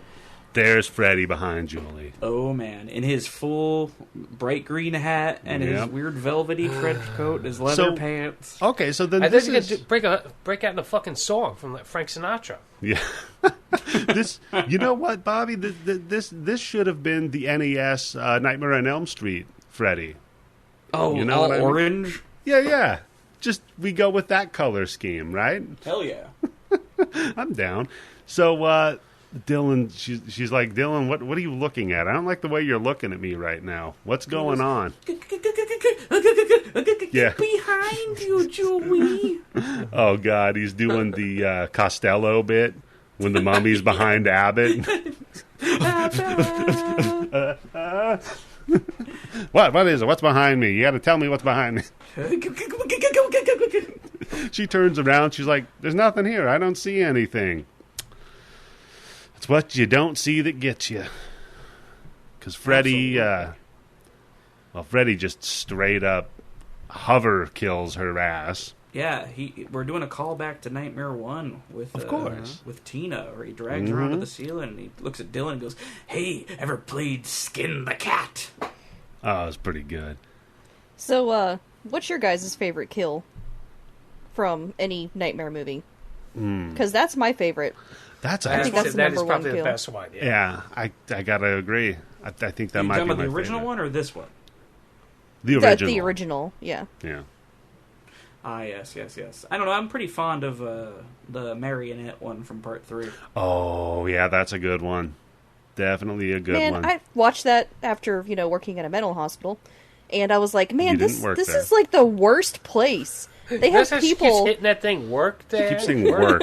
I don't work there anymore. Yeah, you know what? That's You're right, right. Candice, Why are my because you've been coworkers taking your always medicine. bringing me pills? Hey, and you know what's funny about that, Candice, is that Wes co-wrote on 3. So yet another really poorly run hospital written by Wes Craven. You see, I'm just, it's unfortunate that he passed, but at least we didn't have to hear all of his anti-vax rantings. Yep. It's a good thing, maybe. No, if anything, I think if the nurses would have been sneaking you getting vaccinated. Yeah. That's true. I understand that this is how they're doing vaccinations now. That little 1-2. Great idea, yeah. All right, we're going to vaccinate you. No, you Get can't his- do that. Freedom. And then they stick it. him in the leg. He's like, damn it, they got me. Ah, you tricked me. You did the old fake nurse bit. Damn it. Man, I haven't fallen for that since Bugs Bunny put on some makeup. Oh, yeah. So Then Julie drops to the ground, plop, and then he like snaps her neck. Yeah, and she falls back down, splatters the child actor with blood. Mm-hmm. And Dylan just like, Rex. Like, you think the stuffed animal's gonna come running? But man, cut to a full Tyrannosaurus running down the hall of the hospital. No, not even, just like the guys in the Tyrannosaurus Rex costumes that run down. Just fucking Kool-Aid Man's it through the wall. Just boom, he's like, hop on, Dylan. You see the water in one of the machines like shaking as it's coming closer. Jurassic Parks it. He pops into the room. Let's get the hell out of here. Then they run across the freeway. Because we get to the room and Dylan's missing. Oh no! Doctor's like, well, he couldn't be missing. He's sedated. And Heather's like, he sleepwalks, you idiot! It's like, well, you could have told us that. Can you divulge a little info when you're checking him into a hospital? Some information, maybe. But would that still work? If you're a sleepwalker and No. You get sedated, knocked out with fucking whatever the hell they're giving them? All the sleepwalkers that I knock out, Tim, they just they don't get back up. Okay, good to know. By the way, it's a good thing Stephen King didn't take a pass on this with it being sleepwalkers, because Dylan and his mom's relationship would have been very challenging. Nope, not gonna do it. Very problematic when you look back on it. Yes. Oh yeah, the incest. Yeah, ladies and gentlemen, Stephen King. The greatest writer of our time. The greatest writer ever. So she's like, fuck, I gotta get out of here. Where the fuck is he? I gotta call somebody for help. John Saxon. She throws up the sack symbol. He's like, why did I give her my fucking card? Oh God, yeah, he's regretting that one. Oh, he comes in just like strapped to the nines with guns and shit. He's like, we're gonna get your kid back. I'd love it. He's shirtless with a machine gun. Yep. So, then she gives him a call. She's like, I gotta go get the kid. Help, and then she's like, fuck, never mind. I know where he's at. Because she sees him making his way to the freeway. Yeah, he's crossing the 101. And it's not a good time. And these cars are going 120 miles an hour. Conservatively, yeah. 120 miles an hour. Jesus Christ. This is a Mario Kart track. Dude, the kid's playing fucking Frogger. And I have one more for you guys. Updates from the first draft of the movie. Mm-hmm. This is where we were going to see the Freddy Mobile. Oh no. Freddy was going to roll up in his own Death Race 2000 glove car. Now, if you Google New Nightmare Freddy Mobile, you'll see the production sketch. Oh, the only thing that stopped them was budgetary restrictions, but this serious Freddy movie that's going to make him scary again was going to have him rolling up in this fucking wacky racer cackling. Jesus Christ. The Freddy Mobile. Perfect. Couldn't beat Greg morphing into his motorcycle. Yeah. But, this isn't going to be like those stupid sequels. No, it's just going to be like Stephen King. I thought it was going to be the truck from Maximum Overdrive, but with Freddy's face on it. Yeah, might as well. No, it's just going to be. It's just going to be like the ending of Nightmare on Elm Street 1 with the Freddy Mobile, right? But even better because it turned into like a hot rod with like a giant glove on the front. That rules. I wish we could have seen it. Honestly, like I said at the beginning of this episode, it would be my favorite bad movie if we got everything Wes originally wanted in this movie. Oh, man. While he's talking about how all the other movies are stupid and bad. Yeah, him on his soapbox. It angered the real demon that we've been holding hostage when we made these stupid ones. Anyway, here's a giant spider driving a hot rod. Yeah. No, instead what we get is Freddy reaching down from a bad CGI cloud. Mufasa Freddy. Freddy. It's bad. And fingering the boy up and down to jump him over traffic. Oh, no. Phrasing, Eddie. Phrasing. What? Oh, sorry. No, Freddy wouldn't do that. He hooks his claw into the kid's clothes, into the tuft. He's dangling him. And he's froggering him across traffic like it's fun. And you're just, I want to see this from the perspective of somebody driving. He was like, and then just a kid flying up and down in front of you. And you're like, what the fuck? But I also love when Dylan turns him and looks back, and there's the Freddy singers. Oh yeah, the Freddy Quartet. There's like 15 Freddys all standing there on the side of the freeway. Oh, and some of those fucking masks are bad. Yep. Oh god. Yeah. Yep. The hills have Freddies, ladies and gentlemen. And there's like one point where he almost gets hit by a red, 18-wheeler, and I was like, that had to have been a callback to Pet Sematary. Yeah. I mean, we've been doing them all through this movie, so that had to be. Yeah. So, then you don't want to Heather... go down that road. That road leads to that weird hospital. They're sticking people in that hospital. Yeah. That's the freeway. Yeah, they're doing the secret Sometimes nurse dead stick. is better than that hospital. Yeah, no shit. Sometimes dead is better than a vaccination. So, yeah, he's, lifting the kid up over the traffic. Nancy. So now I'm doing it. Heather. Who's Nancy, Oh, baby? shit. Heather goes running after him, tries to rescue him. And, she almost gets fucking nailed by a car. And then she does get fucking nailed by a car. I'm like, No problem. whoa. Oh, God. I'm looking over my notes again. I was drunk when I wrote these notes. Mm-hmm. And I put, this reminds me of when they brought a road victim to my lab that I worked at in a small paper bag because people were running over the body for hours because they thought it was a deer. Yikes. At least they And used they a had- Mental hospital? No, this was at a DNA lab that I worked at. They had to identify the body, and the sheriff's office brought it in, but it was in like a little sandwich bag. Because that's all that was left. At least it was a recyclable bag instead of plastic. Yeah, it was. Did you it was bring a that little bag paper. home with you, Candice? Take it to the supermarket at least 3 times before you throw it Candice? away? And the wife was asking him to open the bag further. She's like, more, please. Yeah. They just put it in the cooler with the rest of everybody's lunches. Just somebody wrote, Who do had not... the cherry cobbler? Somebody wrote, do not eat on it. And then the guy that's just been stealing lunches ate it anyway. That bad roommate guy. I have That's some how of you teach 'em, some of Candace's drunk notes too, and it says on this scene, "Mama needs to get." Wait, Candace, what does this have to do with the movie? Candice. How drunk were you? On her fancy beers. Candice for you. So, she gets fucking tatered by a car, then just gets up. And Dylan's gone. She got tatered? Yeah. Absolutely tatered. Completely 100% tatered by a car. Candice. It's an industry term, sorry. Okay, I was like, what the fuck are you talking about? So then she gets up and Dylan's gone. And she's like, okay, well, I know where he went to, clearly. So I gotta go. I gotta go get to him. That big green screen shot where she crouches and the fucking truck slides over top of her. Yeah, the fuel truck. That took, according to Heather and according to a couple other members of the cast, they did that for 100 takes. 100 to get it just right, because there was like the timing with the green screen stunt. They had to make it so it looks like she barely makes it down. She said by the next day, because she had to keep doing that deep crouch, she couldn't walk the next day. I think you say every time she saw a truck, she just like immediately crouched down. Yeah, but to be fair, so did Miko.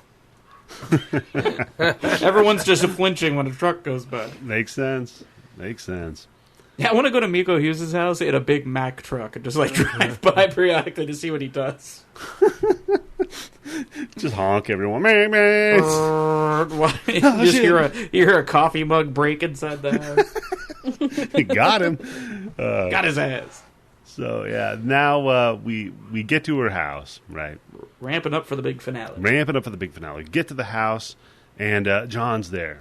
So's Dylan. He's like, look, everything's fine. And she's like, look, I know how Chase died. Freddie did it. It was Fred. Sure. Fred Krueger.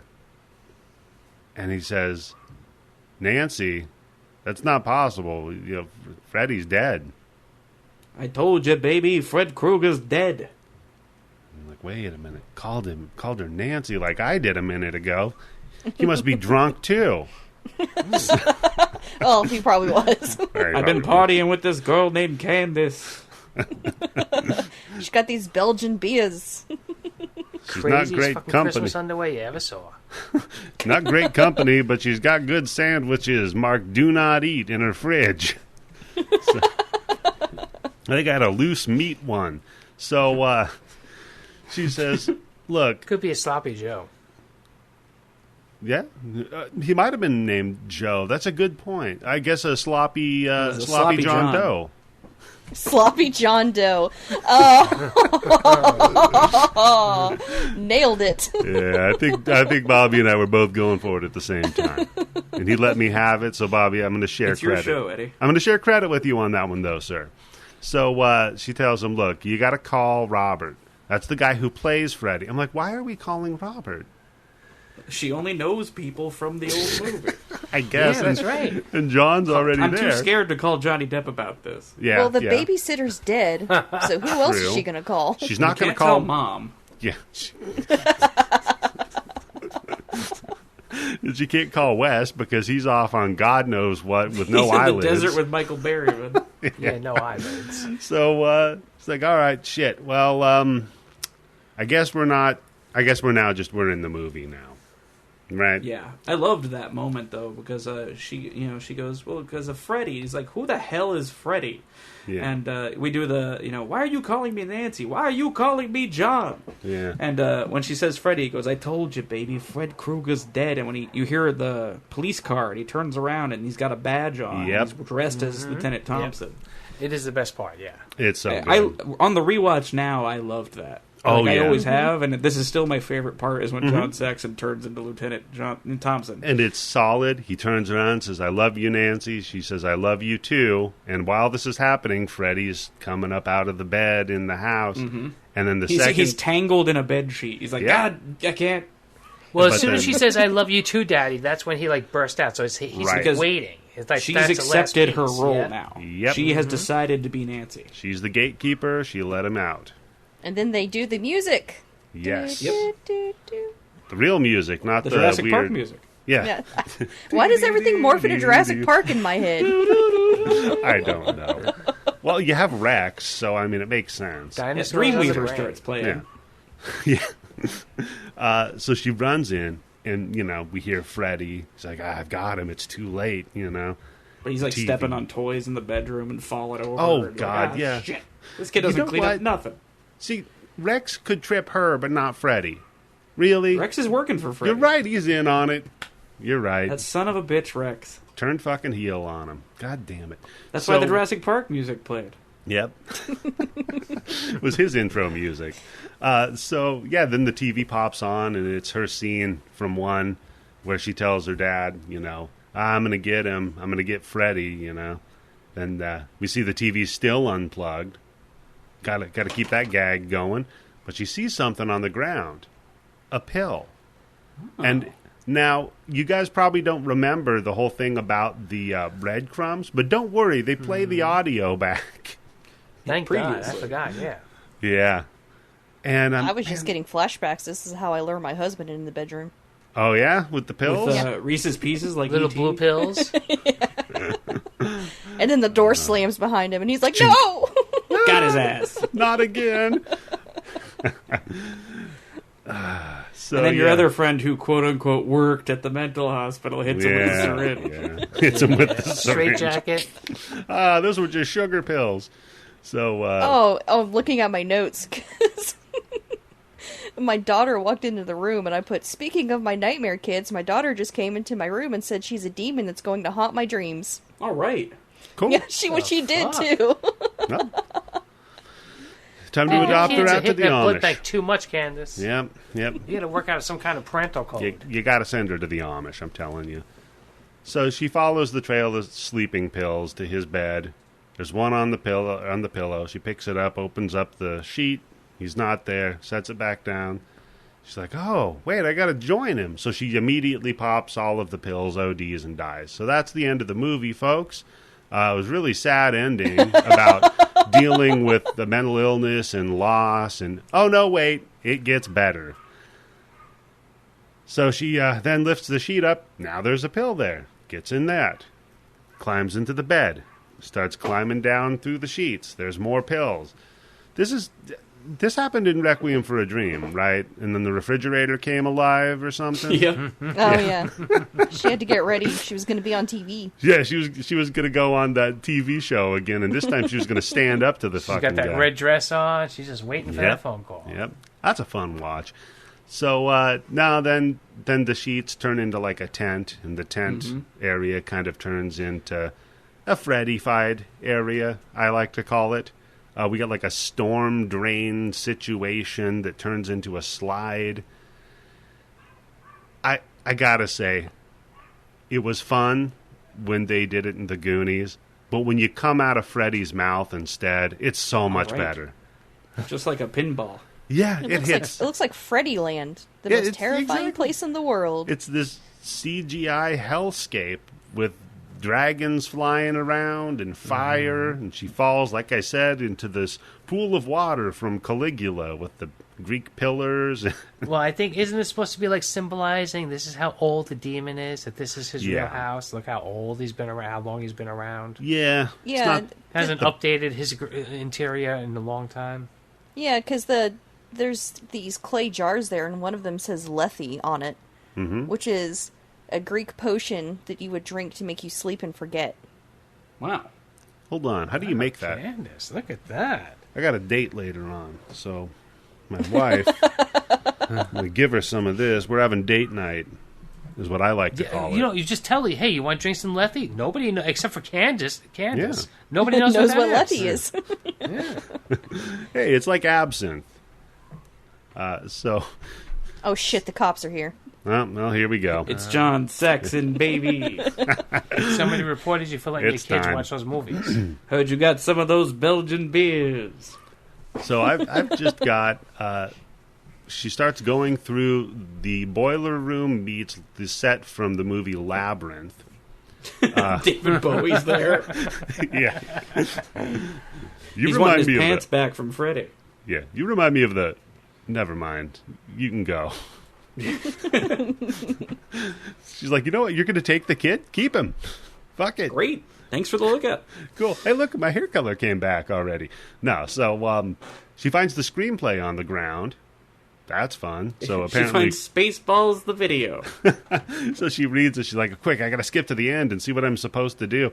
Nah, that's not how that works. She just reads this passage. That'd be great if she choose your own adventure, this shit. And just like looks to the back and goes, that's what we do, okay. She's got some white out, and she's just and then whites out over it, and it's like, and then Freddie poops himself to death. He poops and poops and poops until he can't poop anymore, and then he just looks like a raisin of Freddie, and a cat eats him. Then he looks like a raisin with a green fedora.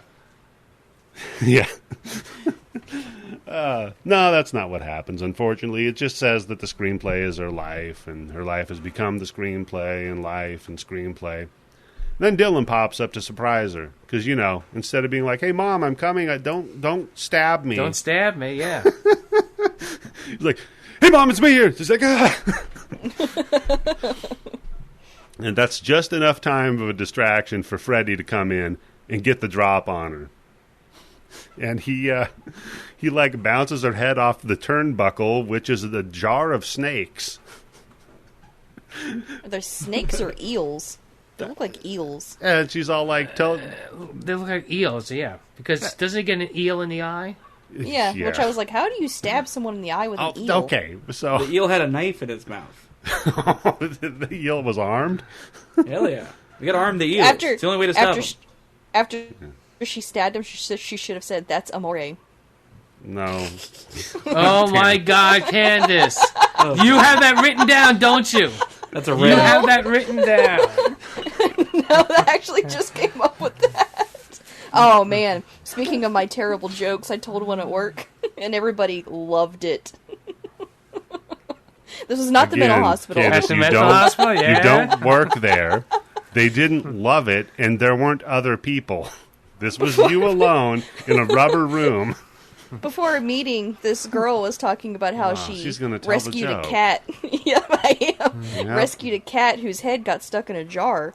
And I said, wow, what a catastrophe. Oh, God. And then you said... And everybody died laughing. And you said, I didn't know the cats could join the Marines. Because they call Marines jarheads. Both yeah, of I you, get it. shut the fuck up. Sorry, it's no Dennis Miller joke, but, it's up there. You didn't know what Lethe was? Bet you Dennis Miller would have. Dennis Miller makes me lethargic with his That's jokes. the root word for lethargic. Yeah, makes sense. So, she grabs an eel or a snake and then stabs him in the eye with it. And I'm like, man, if you've ever done that, that's like trying to push rope into a hole, It doesn't work too well. Then she starts beating him with a torch. And then that fucker Dylan just stabs him in the back of the leg, and I'm like, yeah, it's Pet Sematary. We get it. Yep. He forgets what movie he's in. Sometimes Fred is better. I'm on fire. Coming alive at the end. No, Freddy's on fire.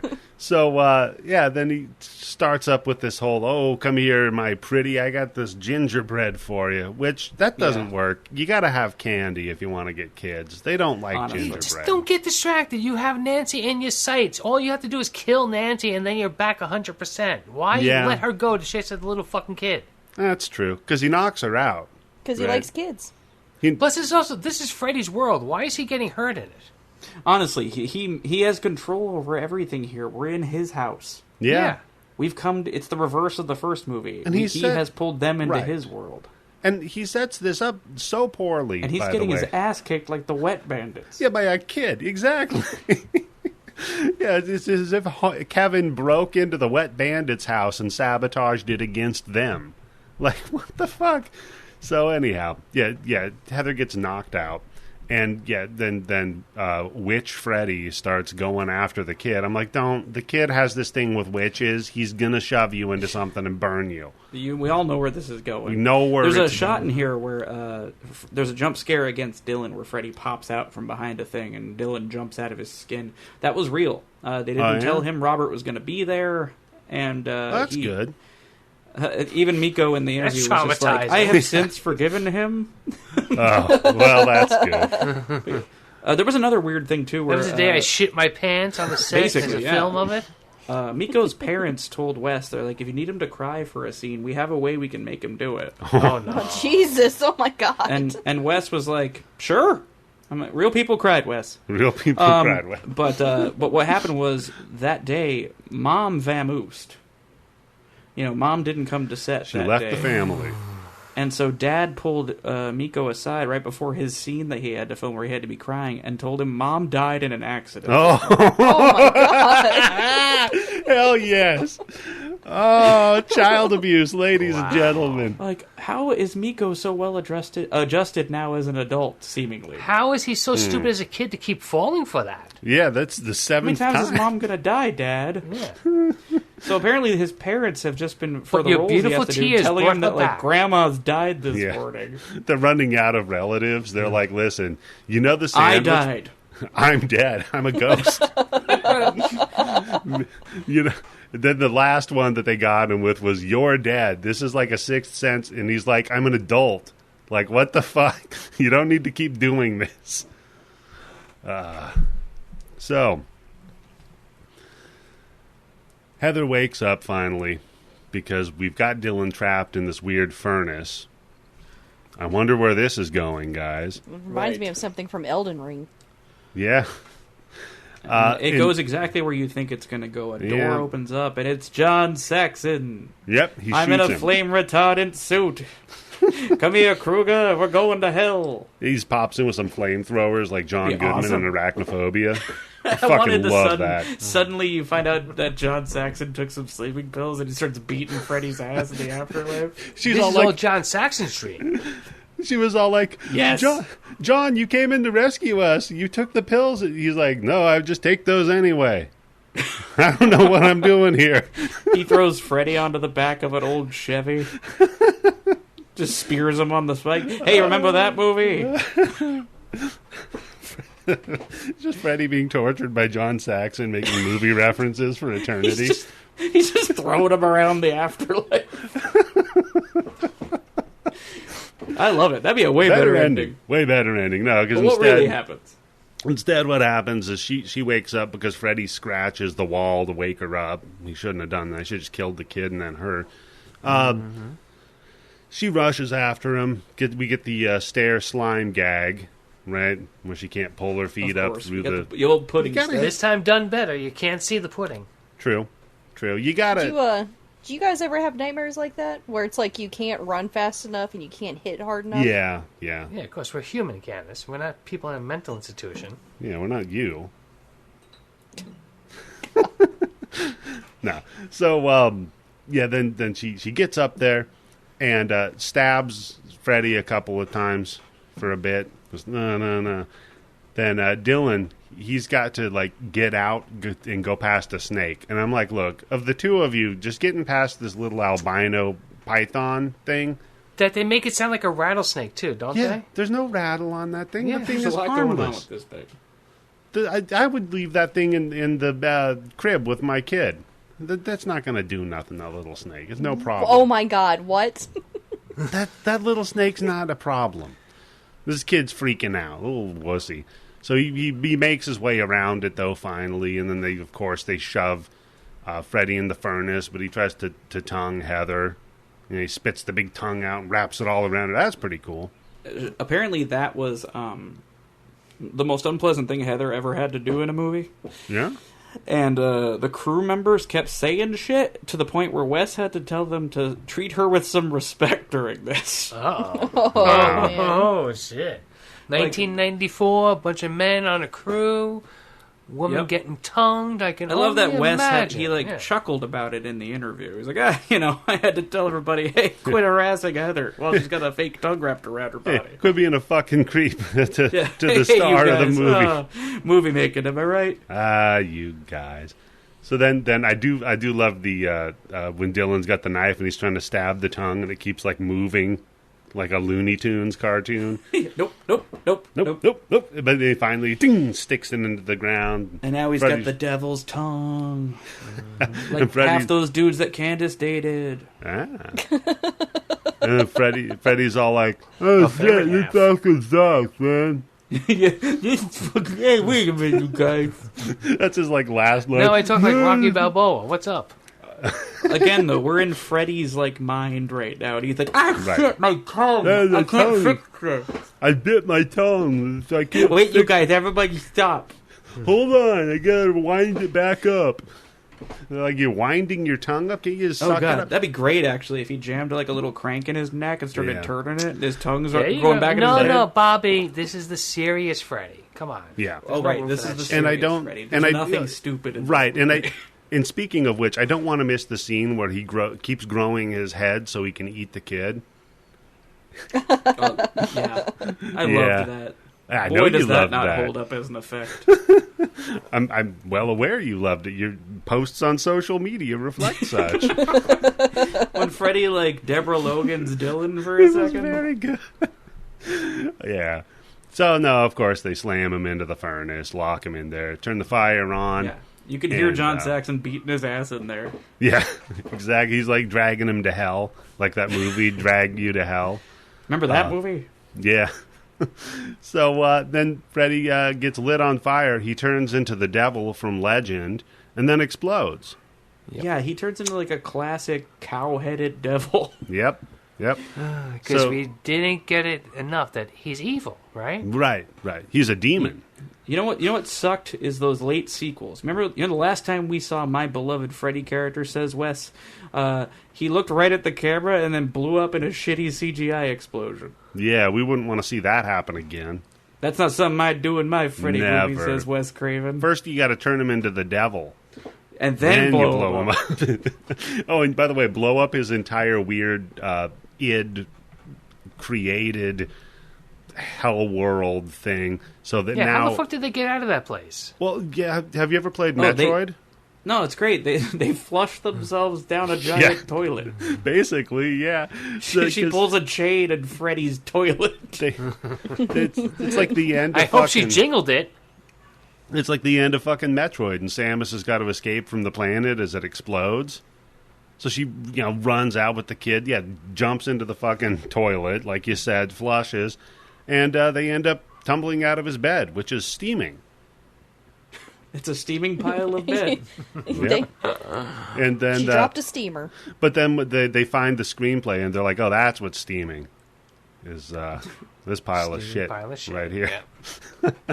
And then, you want to talk about great endings?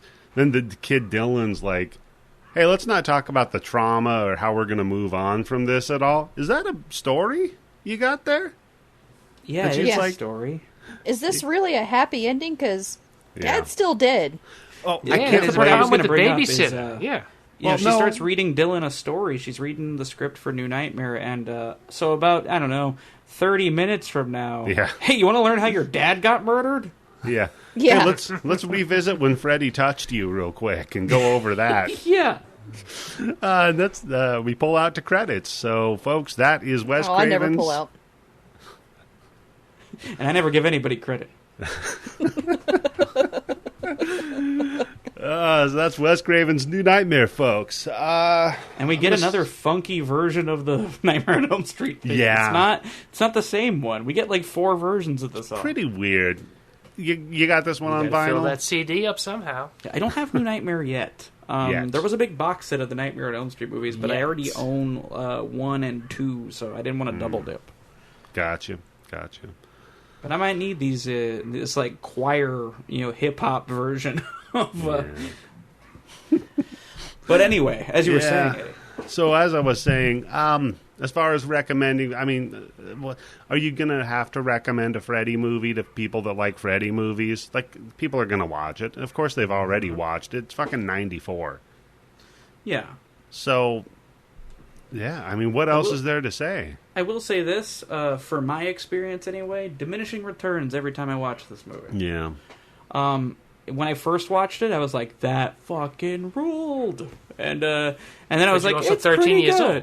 Yeah, exactly. Now, at nearly 40 years old, I'm like, yeah, this was bad, dude. I still love it like I love all the Freddy movies, but this was... Wes, you didn't make anything better than those last few. I mean, you gotta consider... It had potential. Yeah. I mean, they did some cool stuff. It was filmed better. It's filmed better. And I will say it is definitely the proto for Scream. Right. Big time. Oh, yeah. Big time. Totally. He was just kind of figuring out what he wanted. He took the best things from this movie and put it in Scream. He did. And just completely, revitalized the slasher genre entirely. So when we go to Skeet Ulrich's, lair, and, we fall out of a big Skeet Ulrich head... Yeah. And we flush ourselves down a toilet at the end. No, that's going to be Dewey's lair. I gotta say, that ending of this movie, the last 10 minutes of this film are trash. It ruins whatever good we had going on. I mean, all the Freddy movies are your kids, and you just have some kids you'll love more than the others. You know? Yeah. What about y'all? Candice? Yobo? I always considered this one of the better Freddy movies, but I think you're right. Watching it now, older, I was like, oh, man. I was like, this isn't as good as I remember it being. This is why my dad was like, watching this movie. What about you, Tim? Just, for me, it's too long. There's a lot. You know what? When they were going down that slide, and I'm like, wait a second. You could have cut 10 fucking seconds off of this scene. You got a 2-hour fucking movie. You're going to show me 20 seconds of them going down the slide. And just not enough Freddy. Yeah, I would have ended it, like I said, when she ODs on the pills, and then it's just that's it. Just the credits. That's it. Yeah, then credits, and everybody's left thinking. That's how she gets rid of Freddy. She has to trap him in his dream while she's ODing on pills, and when she dies, she traps his spirit with hers in the death world. Whatever the fuck you want to call it. This should have ended. She goes down the water slide. We don't see where she ends up. We just cut to Wes back at his office. He looks right at us and he shrugs. He's like, I don't know. And he goes, hey, call 1-900 if you want Nancy to live. Call 1-900 if you want Nancy to die. It ends up with the police coming in and finding her overdosed on pills and holding Dylan, who also overdosed on pills. Oh yeah, both of their lips are just blue. Plus, what are the police going to think about the babysitter killing? That little kid Dylan did jail, it, right? Yeah. Dylan's going to... Yeah, we act like everything's fine at the end. You still ran away from a hospital where a person you showed up with turned up slashed to death. Yeah. That's a kidnapping and assaulting, yes. Oh, there you go. So then that's the epilogue to this. Is Dylan gets arrested, Heather gets locked up in the insane asylum, and Wes counts his money. Yeah, she's just the lady who thinks I don't have to pay her because there's a Saturday clause. So it's kind of like the ending. Well, when you find out what happens to the mom from Child's Play, the first one. Yeah. We're going to find out she was locked up because they assumed she was crazy because she was saying a doll killed everyone, and they're like, "No, you did." Yeah.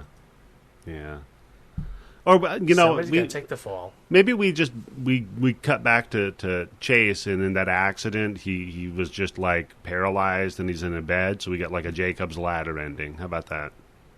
All right. Yeah. Okay, guys. So, Bobby. Yes, sir. Is there anything on the internet you want our listeners to pay attention to?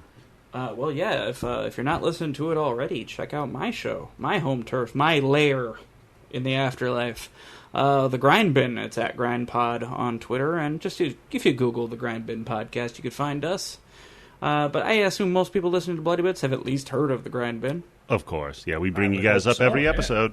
So, yeah. All of your favorite hosts from the Bloody Bits have been on the show recently and will return soon. That's true. Yeah, so slide down the slide and pop out of Bobby's mouth and give it a listen. Candice, what about you? I recently recorded an episode for April for Everything I Learned from Movies. Mm-hmm. Excellent. That was my first appearance on the show. I think it went very well. Hopefully I'll get a call back. Mm-hmm. I'll talk to them. I'm actually talking to them as soon as we're done here. Yep. Oh, shit. Busy night for you, Bobby. Yeah, buddy. Alrighty, what about you? Yeah, it's for April, so it's coming out sometime in April. I don't know when. Gotcha. What about you, What Tim? movie are you doing? Oh. Am I allowed to say? They're not here. Yeah. Okay. Yeah. Link. All right. Oh my god, what a weird fucking movie. I love Zelda. Oh my god. What about you, Tim? I also am going to be on Everything I Learned from Movies, but I got Jesus stuck Christ. with a Bela Lugosi meets a Brooklyn Gorilla. Hey, So that's what got the Duke fuck? Mitchell in it. That's probably why you ended up with it. Let me tell you, Bobby, when I saw the fucking trailer and I saw the name Duke Mitchell, after I was like, wait a second, what the fuck is Jerry Lewis doing in that? Wait, that's not Jerry Lewis. Wait, that's Duke Mitchell. That was Star of fucking Massacre mind-blowing. Mafia Yeah. Well, you got to see that, and I got to see a movie with Elizabeth Shue naked. You got to see her tits. Nice. Yep. And Everybody also wins. Tim's she jealous. gets sexually assaulted by an orangutan. Oh, Tim's jealous. Hmm. You can hear Do we me see on... her tits before she gets assaulted by the orangutan? So Yes. During. Okay, And so then I you have see to the watch or- the orangutan. And then you see the orangutan getting fresh with her. Nice. And you can hear me on Everything I Learned from Movies because I'll be on very soon for the end of Marky March talking about Max Payne. Other than that, Payne. you can check out the Mustachio Excellent. Podcast. You, of course, we're friends with them as well. And I think, ladies and gentlemen, that this is how we can end it. Not the way Wes did. We all got flushed Not out of the way Eddie's mouth.